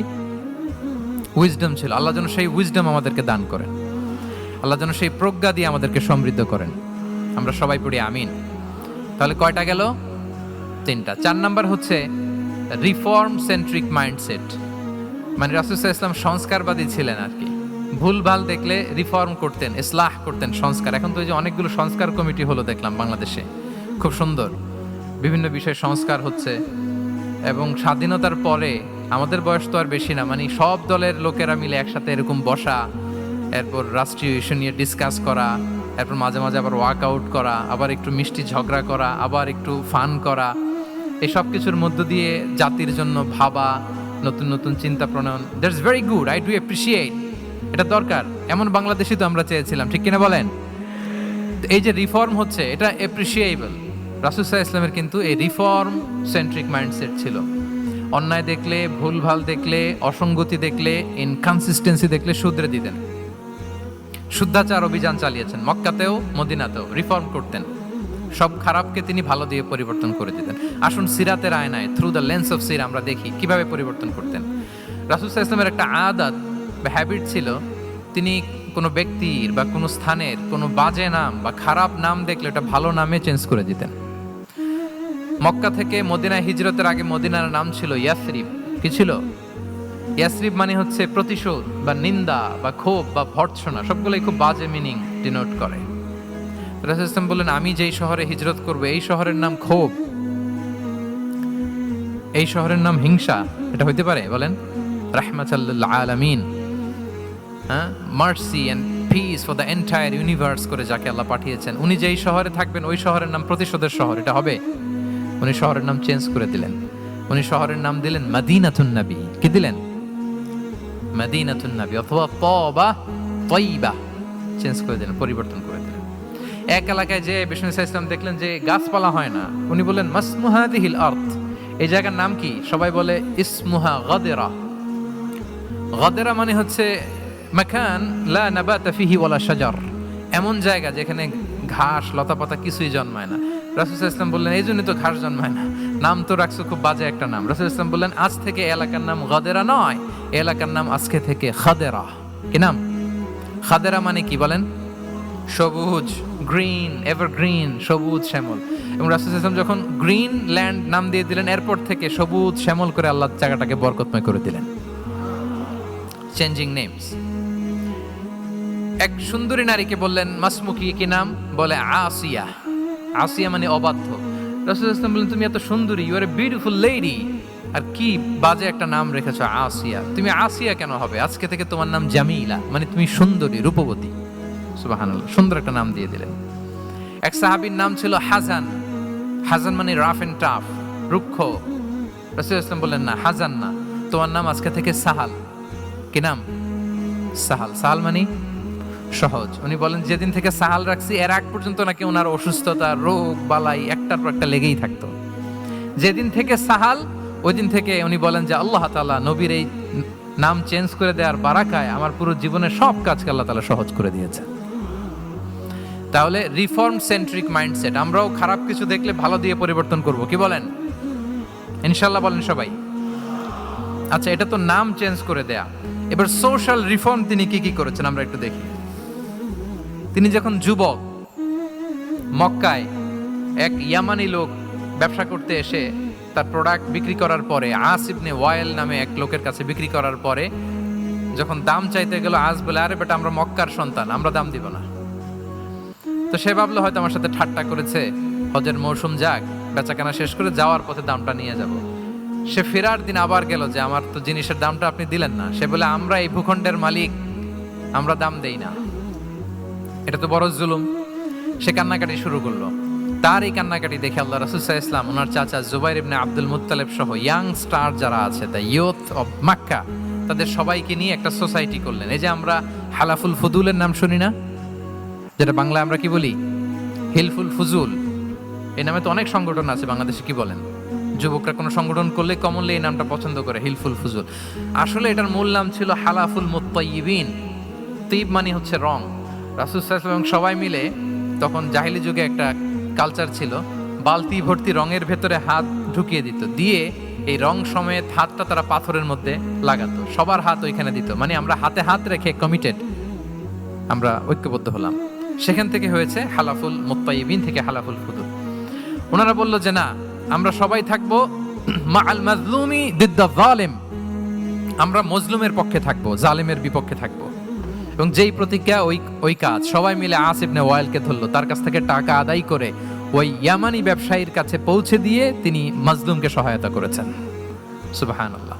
এবং এই টেন্ডেন্সি, এই জুলুম, চাঁদাবাজি যেগুলো ছিল, মক্কার জমিনে রাসূল সাল্লাল্লাহু আলাইহি ওয়াসাল্লাম এই সোশ্যাল রিফর্মের মাধ্যমে এটাকে সংস্কার করেছেন। তাহলে এই যে রিফর্ম সেন্ট্রিক আমাদের হইতে হবে। আমাদের সমাজেও এখন চাঁদাবাজি আছে না নাই বলেন, খুন খারাপি আছে না নাই, সামাজিক অনাচার। তাহলে ঐক্যবদ্ধ হইতে হবে আমাদেরকে রিফর্মের জন্য। যুবক যারা আমরা আছি, যাদেরকে আল্লাহ আমাদের বলার সুযোগ দিয়েছে, লেখার সুযোগ দিয়েছে, ফিল্ডে কাজের সুযোগ দিয়েছে, আমরা সবসময় মজলুমের পক্ষে থাকবো, আমরা সবসময় জালেমের বিপক্ষে থাকবো।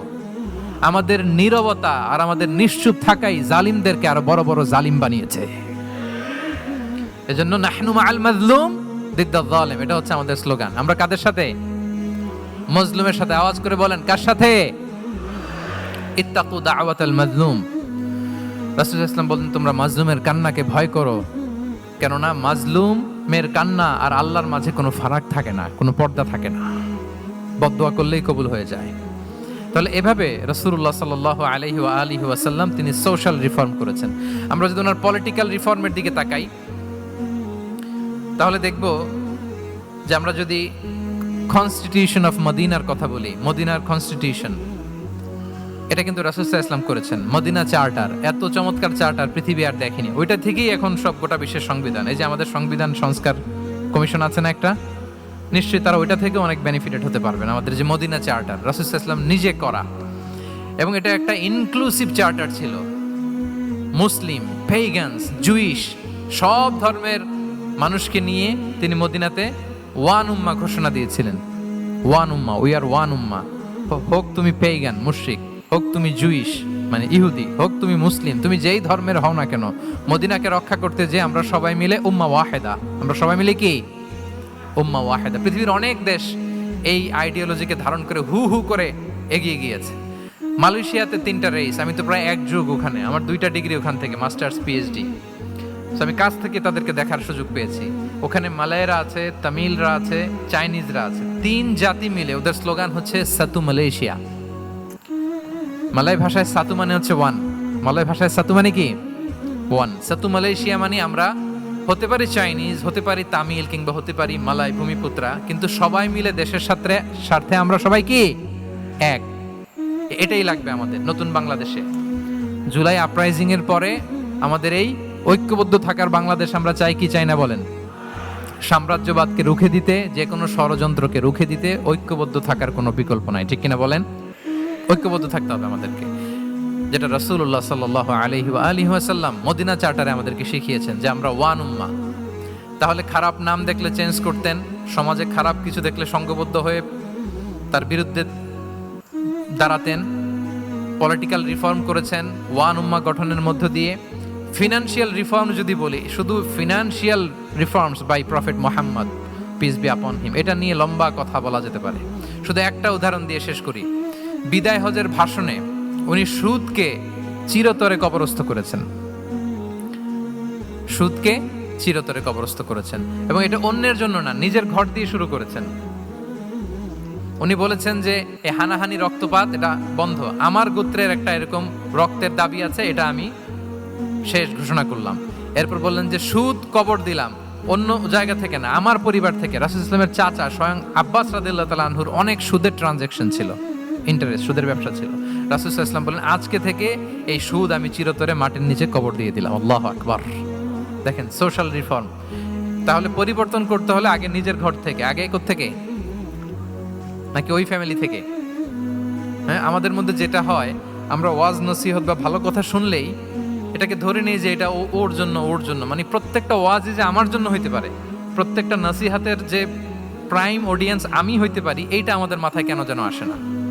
আমরা কোনো ভালো নসিহত শুনলে আমরা ভাবি এটা আসলে সমাজে দরকার, ওর দরকার, আমার ভাইয়ের দরকার, কিন্তু এটা যে আমার দরকার, প্রতিটা নাসিহাতের প্রথম অডিয়েন্স হওয়া দরকার কে? আমি নিজে। তাহলে পরিবর্তন শুরু করতে হবে নিজ থেকে। ওর এই সমস্যা, ওর এই সমস্যা, ওর এটা। আরে মিয়া তোমার কি সমস্যা ওইটা বলো। শুধু ওর ওর না দেখে নিজেরটাও দেখতে হবে। দেখেন অন্যের দিকে এক আঙ্গুল দেখালে নিজের দিকে কয় আঙ্গুল যায় বলেন তো?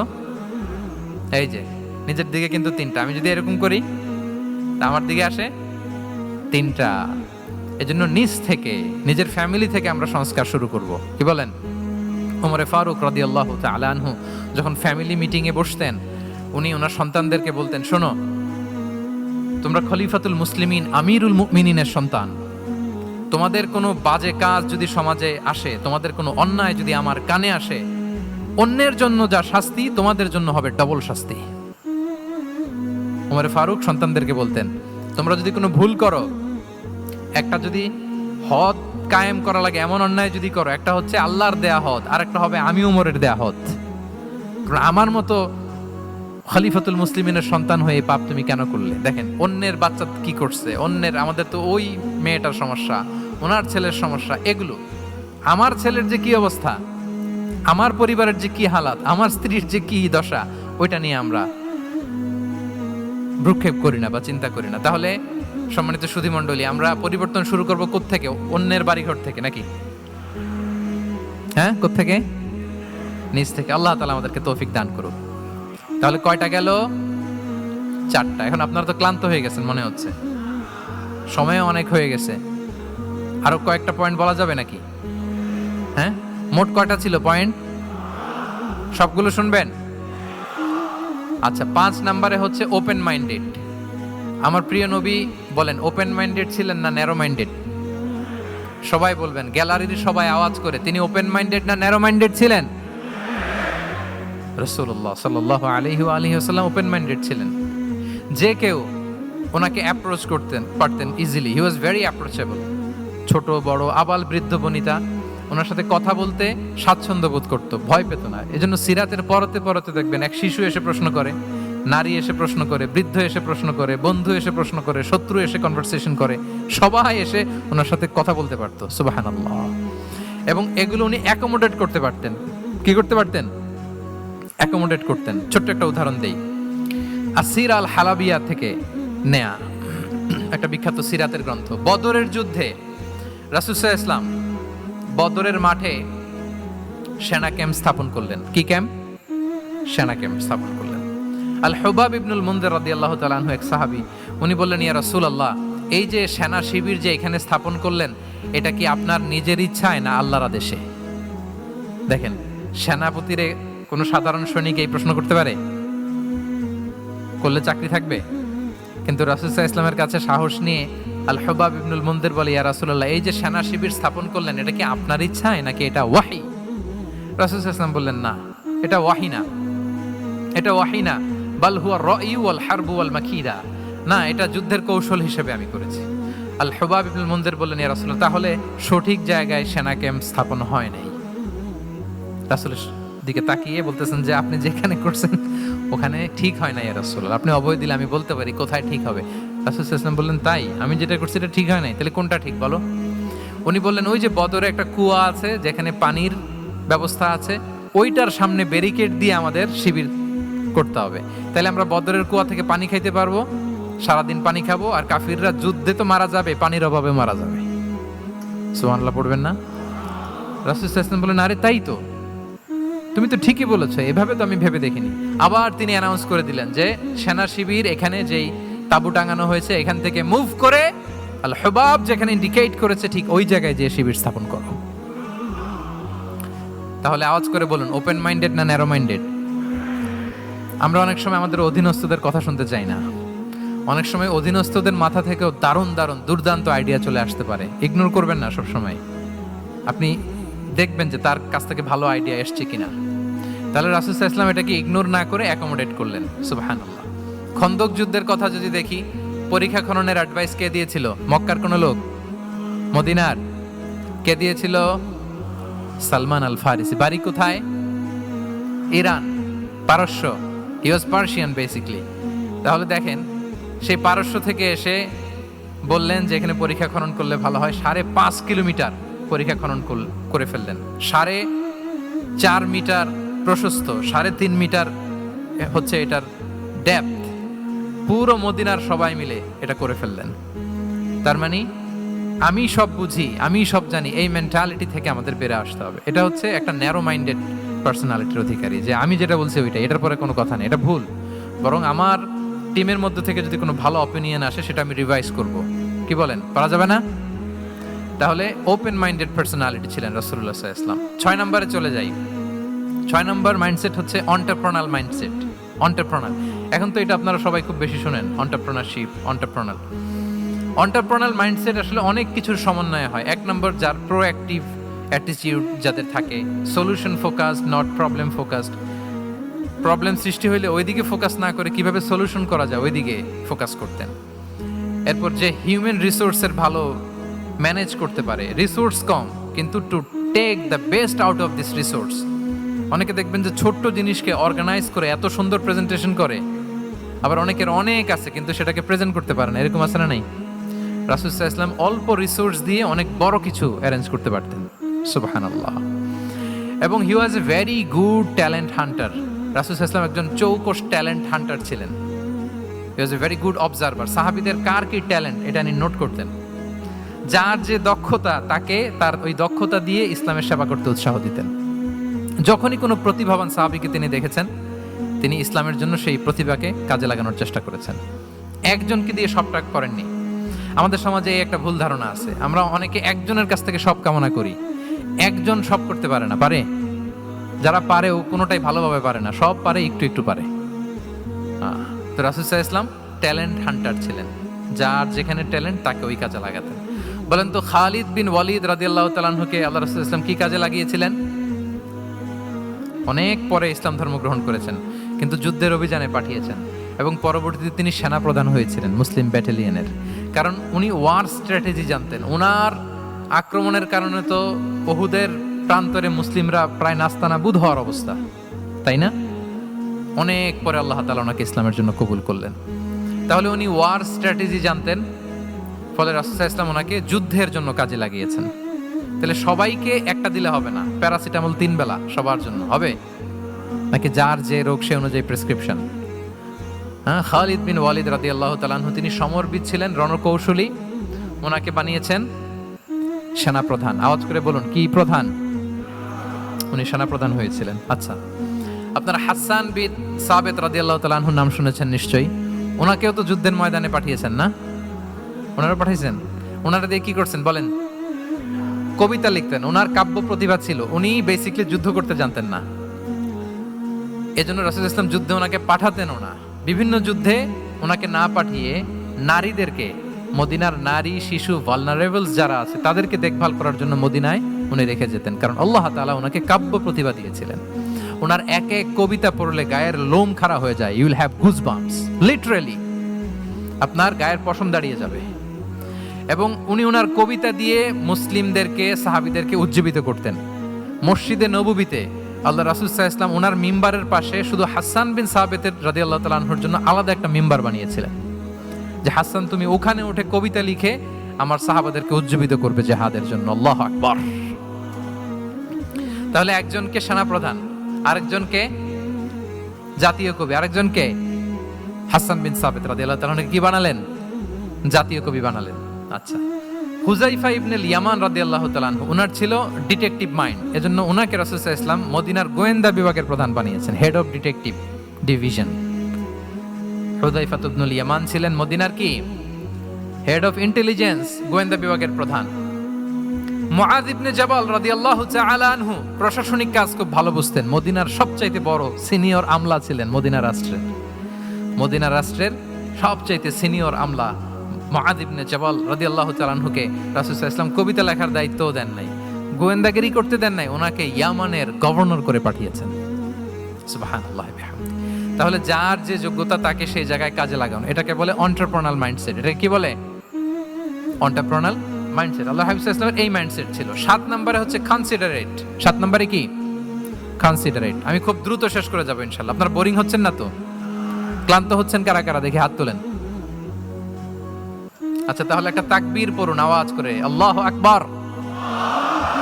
আর জোরে পড়ুন, আল্লাহু আকবার, আল্লাহু আকবার। চলে গেছে না এবার? ঘুমটুম ঝিমুনি যেটা আসছে চলে গেছে, আলহামদুলিল্লাহ। 7 নম্বর মাইন্ডসেট হচ্ছে কনসিডারেট মাইন্ডসেট। কনসিডারেট মানে হচ্ছে সুবিবেচক, যার বিবেচনা আছে, অথবা যে অন্যের প্রতি সহানুভূতিশীল, উচ্চ বিবেকবোধ সম্পন্ন ব্যক্তিত্ব। রাসূল সাল্লাল্লাহু আলাইহি ওয়াসাল্লাম he was the man of 6 senses. ওনার 6টা সেন্স কাজ করতে একসাথে। কয়টা?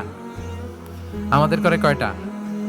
5টা তো আল্লাহ দিছে, অনেকের 3টাও কাজ করে না। কোন দিক দিয়ে কি হচ্ছে? দিন দুনিয়ায় নাই, সে একেবারে অন্য জগতের মানুষ। কি হচ্ছে চোখ কান খোলা নাই, কিছু জানা নাই। কিন্তু রাসূল সাল্লাল্লাহু আলাইহি ওয়াসাল্লাম he was man of 6 senses. চারদিকে কোথায় কি হচ্ছে, কার একটু অসুবিধা হয়ে যাচ্ছে, কার একটু সমস্যা, খুব অন্যের ব্যথায় ব্যথিত ছিলেন, অন্যের দুঃখে দুঃখী ছিলেন, অন্যের প্রতি সহানুভূতি ছিলেন। ম্যান অফ 6 সেন্সেস ছিলেন তিনি। সিরাত থেকে দু একটা উদাহরণ দেখেন। একবার রাতের নামাজ, সম্ভবত এশার নামাজ, খুব ছোট্ট করে শেষ করে দিলেন। তো সাহাবারা জিজ্ঞেস করলেন, ইয়া রাসূলুল্লাহ, নামাজ তো এত তাড়াহুড়ো করতে আপনাকে কখনো দেখিনি। তিনি বললেন, আমি নামাজের মাঝখানে এক ছোট্ট বাচ্চার কান্না শুনেছি। আনাস রাদিয়াল্লাহু বর্ণনা করেন যে কানা রাসূলুল্লাহ সাল্লাল্লাহু আলাইহি ওয়াসাল্লাম ইয়াসমাউ বুকা আস-সাবিয়্যি মা উম্মি। আমি যখন নামাজে ইমামতি করছি, পেছনে মহিলাদের কাতারের ওখান থেকে একটা ছোট্ট শিশুর কান্নার আওয়াজ আমার কানে আসলো। দেখেন কি সেন্স। তো আমার মনে হচ্ছিল বাচ্চার কান্নায় পেছনের কাতারে মায়ের বড্ড কষ্ট হচ্ছে, যে মাটা বাচ্চাটাকে নিয়ে এসছে উইমেন প্রেয়ার হলে, তাকে বাচ্চাটাকে ম্যানেজ করতে বা সামলাতে মায়ের বড্ড কষ্ট হয়ে যাচ্ছে আমার মনে হচ্ছে। এজন্য আমি নামাজটা একটু শর্টকাটে শেষ করে দিয়েছি। Could you imagine that?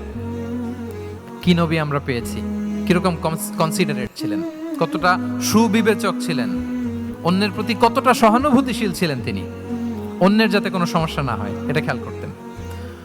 মুআয ইবনে জাবাল রাদিয়াল্লাহু তাআলা আনহুকে মদিনার পাশেই এক মসজিদের ইমাম করে পাঠালেন।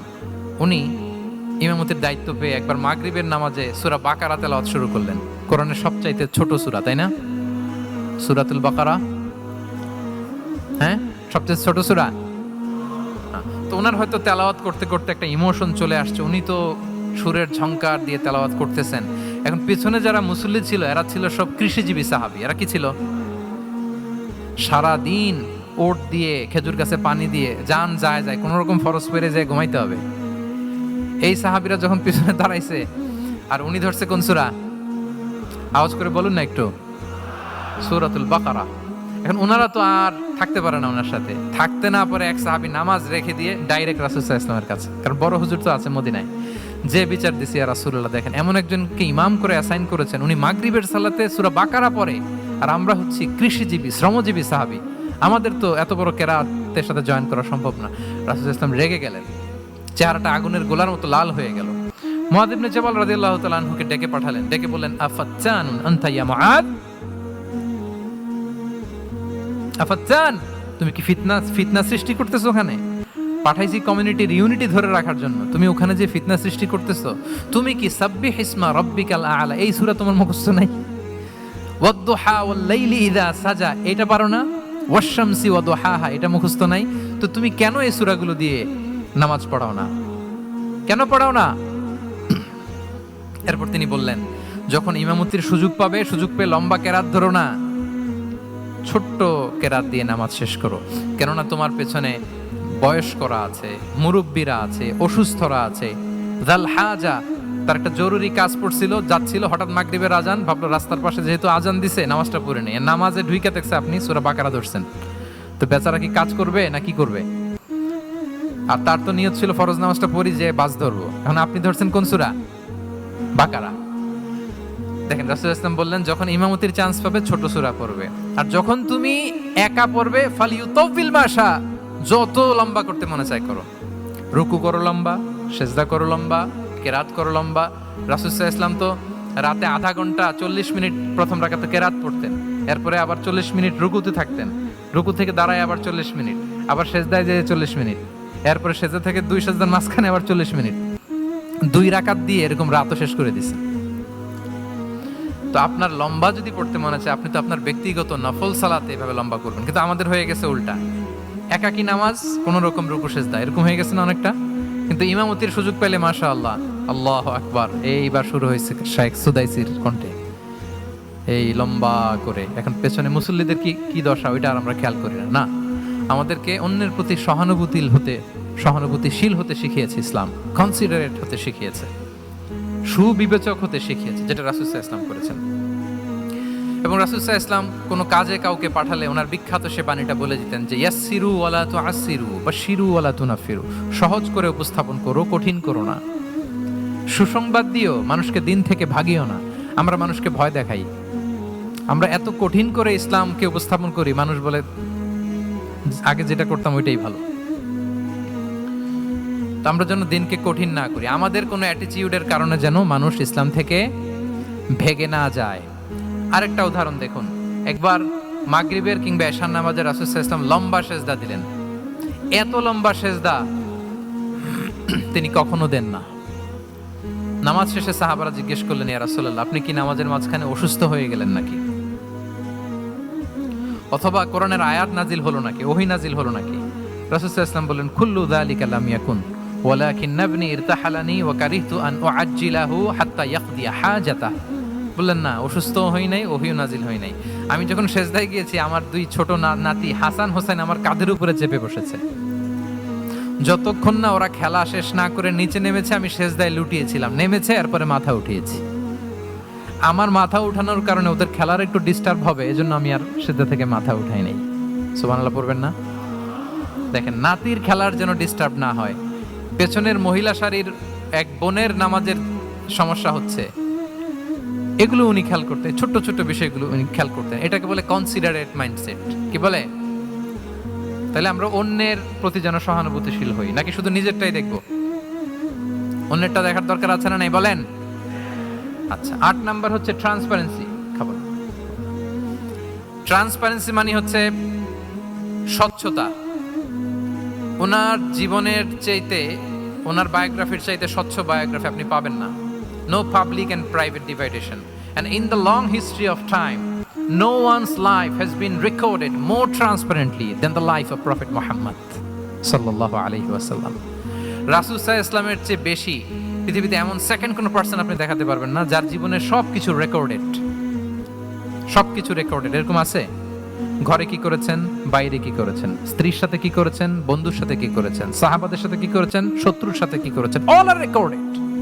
সব and crystal clear, একেবারে স্বচ্ছ পানির মতো, স্ফটিক কাচের মতো ক্লিয়ার, ট্রান্সপারেন্ট। ওনার সব কাজে উনি স্বচ্ছতা বজায় রাখতে চাইতেন। কতটা স্বচ্ছ ছিলেন, একটা মজার ঘটনা শোনাই আপনাদেরকে। সহিহ বুখারীতে এসেছে, রমাদানের শেষ 10 দিন, দ্য লাস্ট 10 days অফ রমাদানে তিনি ইতিকাফ করতেন। তো ইতিকাফ অবস্থায় স্ত্রীরা এসে রাতে দেখা করে যেত, জরুরি কথা আলাপ থাকলে সেরে যেত। একবার রাতে সফিয়া বিনতে হুয়াই ইবনে আখতাব রাদিয়াল্লাহু তাআলা আনহা আসলেন, ওনার স্ত্রী। কথা হলো এবার ওনাকে একটু এগিয়ে দিবেন। মসজিদ থেকে রাসূল সাল্লাল্লাহু আলাইহি ওয়াসাল্লাম বারান্দার দিকে পাশ দিয়ে আসলেন এগিয়ে দেওয়ার জন্য।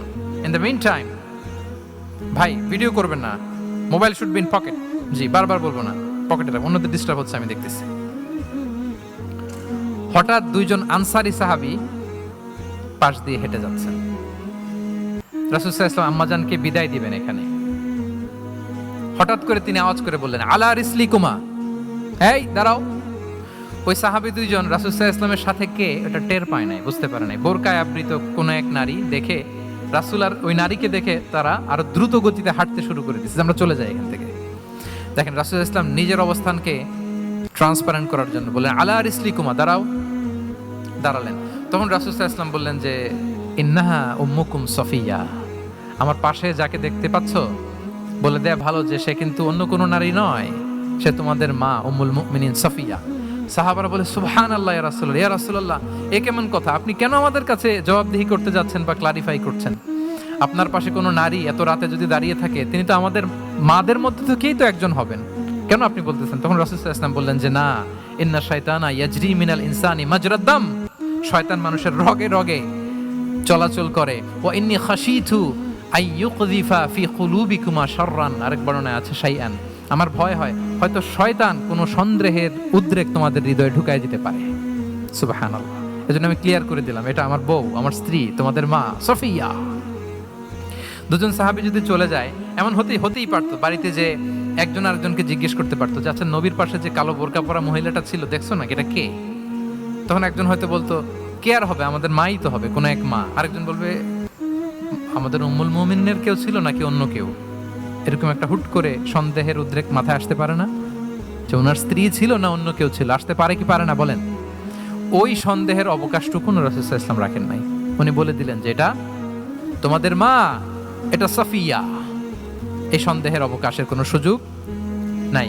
তাহলে রাসূল সাল্লাল্লাহু আলাইহি ওয়াসাল্লামের পুরো লাইফ ছিল ট্রান্সপারেন্ট, একেবারে স্বচ্ছ। আমি অনেক পয়েন্টস নিয়ে এসেছি, ওটা 2-3 ঘন্টার আলোচনায় চলে যাবে। আমি প্রত্যেকটা পয়েন্টে একটা বা দুইটা ঘটনা দিয়ে শেষ করতেছি। তাহলে রাসূল সাল্লাল্লাহু আলাইহি ওয়াসাল্লামের লাইফ তিনি কত স্বচ্ছতার সাথে কাটিয়েছেন, এটা ক্লিয়ার না আমাদের সাথে? Transparent mindset. 9 নাম্বার হচ্ছে অ্যাপ্রিসিয়েটিভ। 9 নাম্বার কি? অর্থাৎ অন্যের প্রশংসা করা। আমরা অনেক সময় অন্য কেউ ভালো কাজ করলে অ্যাপ্রিসিয়েট করতে চাই না। আমরা গুণমুগ্ধ হই কিন্তু গুণগ্রাহী হতে চাই না।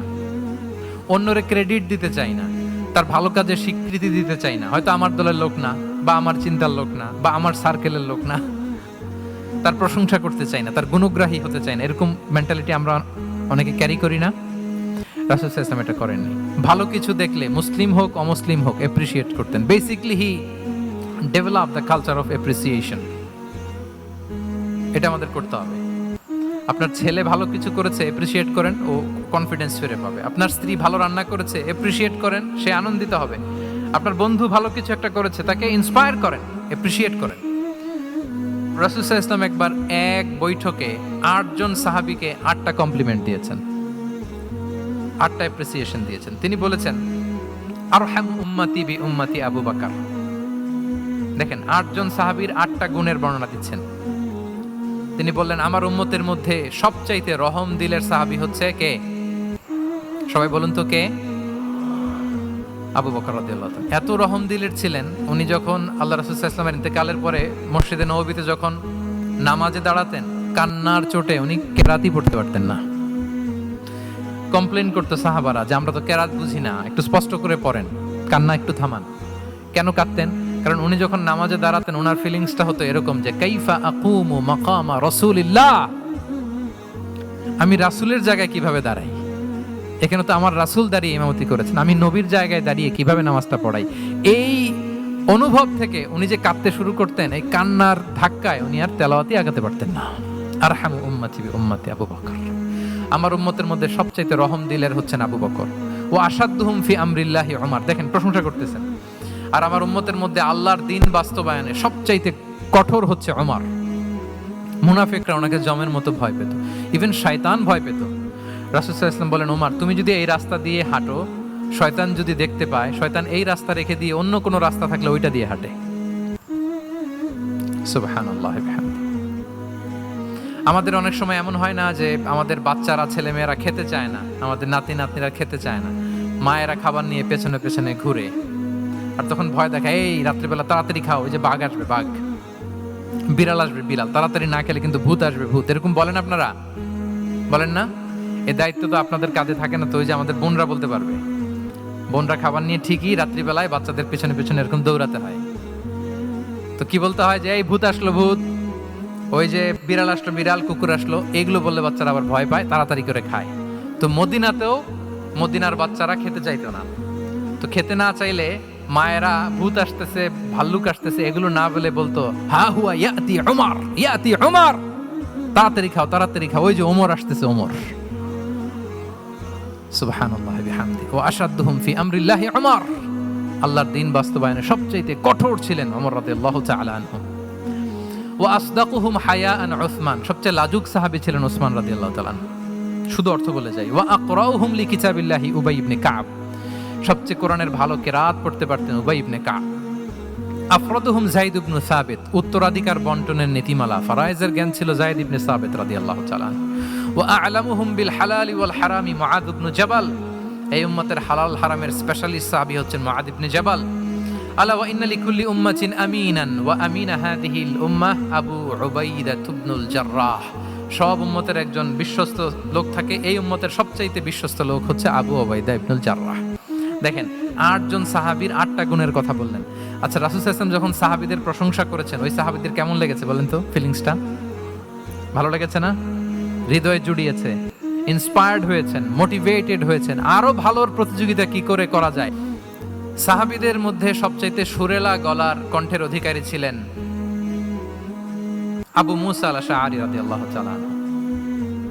তো রাসূল সাল্লাল্লাহু আলাইহি ওয়াসাল্লাম একবার রাত্রিবেলা তার বাসার পাশ দিয়ে যাচ্ছিলেন, দীর্ঘ সময় ওনার কণ্ঠের তেলাওয়াত শুনলেন। পরের দিন সকালে বললেন যে, আবু মুসা, তুমি তো চমৎকার গলায় তেলাওয়াত করো। আবু মুসা বলে, ইয়া রাসূলুল্লাহ, আমি তো কোনোদিন আপনার সামনে দাঁড়িয়ে তেলাওয়াত করি না, আপনি কি করে জানলেন? রাসূল সাল্লাল্লাহু আলাইহি ওয়াসাল্লাম বললেন, গত রাতে তুমি যখন তেলাওয়াত করছিলে, আমি তোমার ঘরের পাশ দিয়ে যাচ্ছিলাম, আমি মনোযোগ দিয়ে শুনেছি।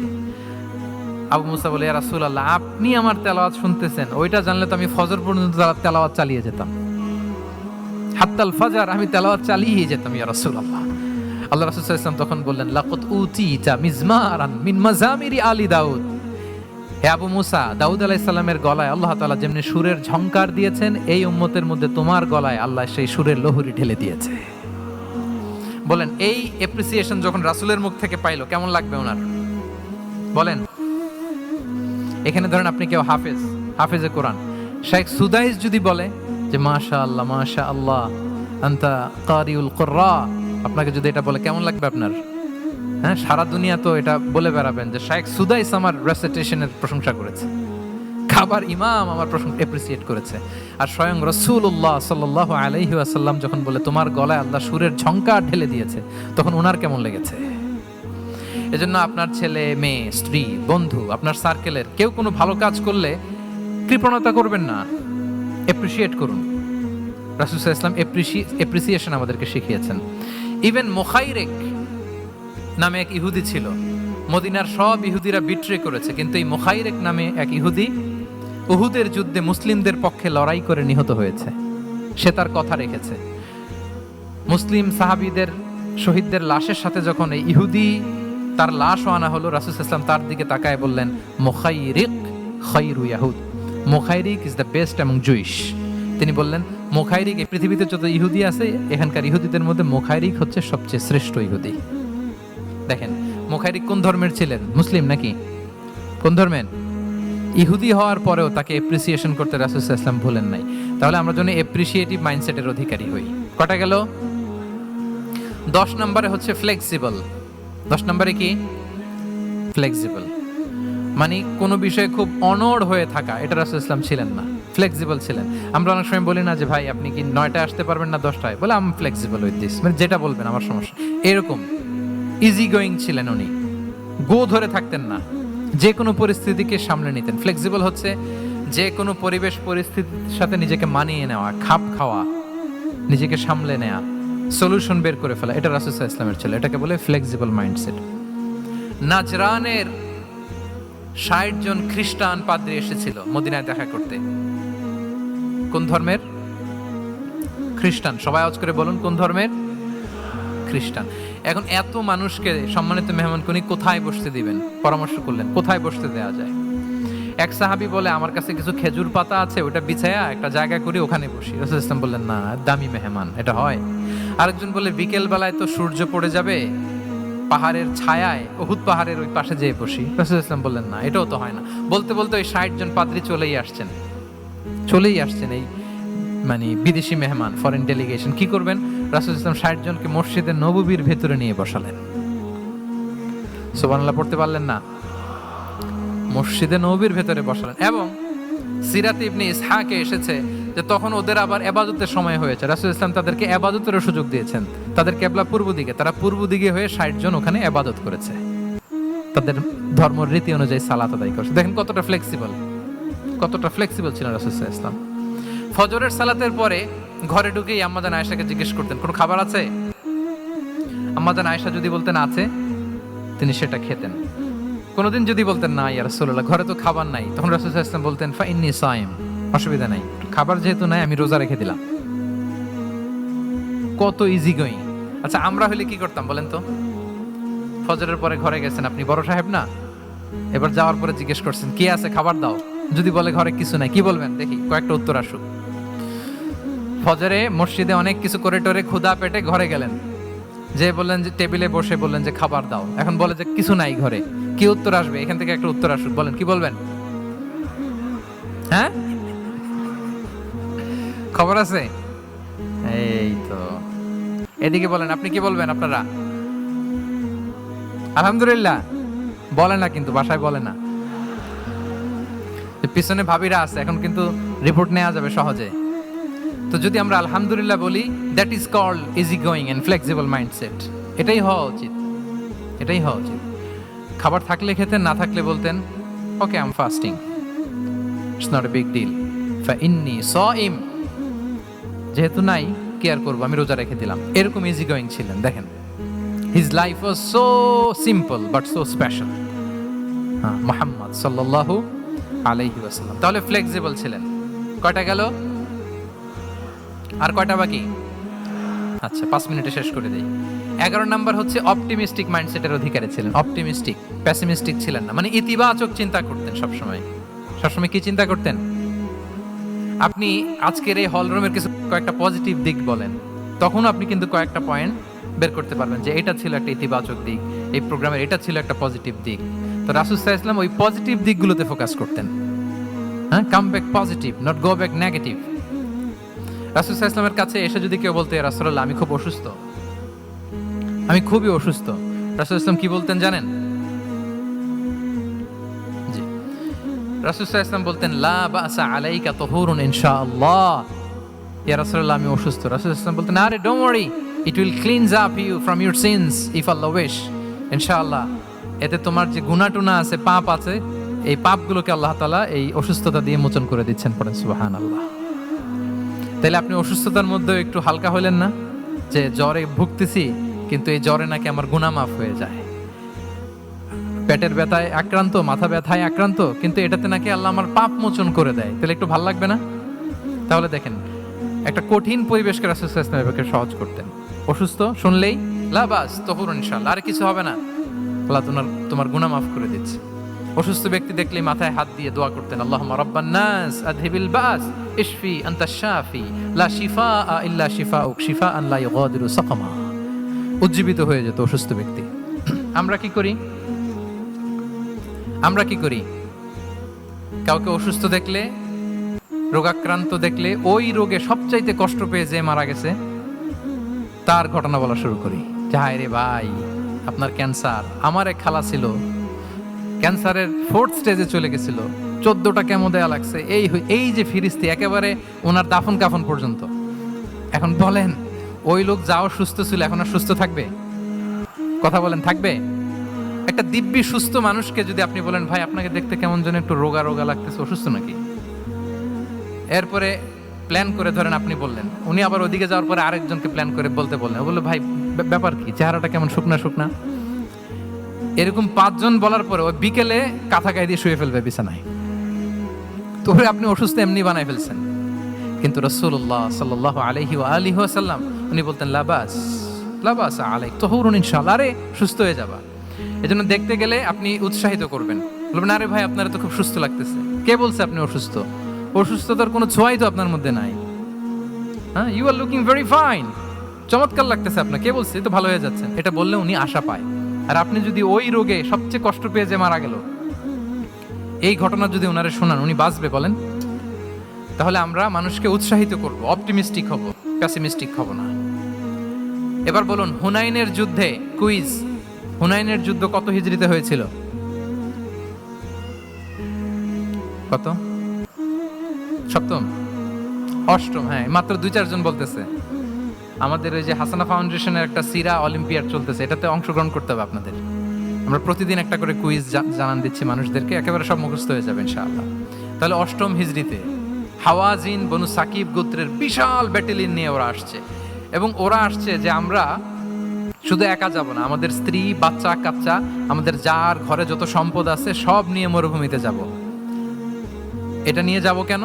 সবার মধ্যে যেন ইন্সপিরেশন আসে যে যদি আমরা হারি, আমরা সব শেষ, আমাদের সম্পদও নিয়ে যাবে। আর এগুলো রক্ষার জন্য হলেও মুহাম্মদের বিরুদ্ধে আমাদেরকে জয়লাভ করতে হবে। কি টেকনিক দেখেন! সব যখন নিয়ে দাঁড়াইছে বিশাল বাহিনী, এক সাহাবী এসে বলল, ইয়া রাসূলুল্লাহ, কালকে তো আমাদের খবর আছে, এই বাহিনীকে আমরা কি করে পরাস্ত করব? ইয়া রাসূলুল্লাহ, এসে দেখুন, পাহাড় থেকে দেখুন কত বিশাল বাহিনী। রাসূল সাল্লাল্লাহু আলাইহি ওয়াসাল্লাম দেখা মাত্রই বললেন, তিলকা গনিমাতুল মুসলিমিনা গাদান ইনশাআল্লাহ। আরবি যারা বুঝেন, যে it will be the war booty for the Muslim community tomorrow ইনশাআল্লাহ। আরে এগুলো তো আমরা সব গনিমত আকারে ব্যাগে কইরা মদিনায় নিয়ে যাব। এই যুদ্ধে জয়লাভ করে যা আছে এগুলো উটে করে ওয়ার বুটি হিসেবে মদিনায় নিয়ে যাব। বলার সাথে সাথে সাহাবীদের সব ভয় দূর হয়ে গেল, আবার প্রাণ ফিরে পেলেন, সজীব হয়ে উঠলেন, উজ্জীবিত হলেন। তাহলে আমরা অপটিমিস্টিক হব, আমরা ইতিবাচক চিন্তা করব। এবং ইসলাম আল্লাহ তাআলার ব্যাপারেও আমাদেরকে ইতিবাচক ধারণা রাখতে উৎসাহিত করে।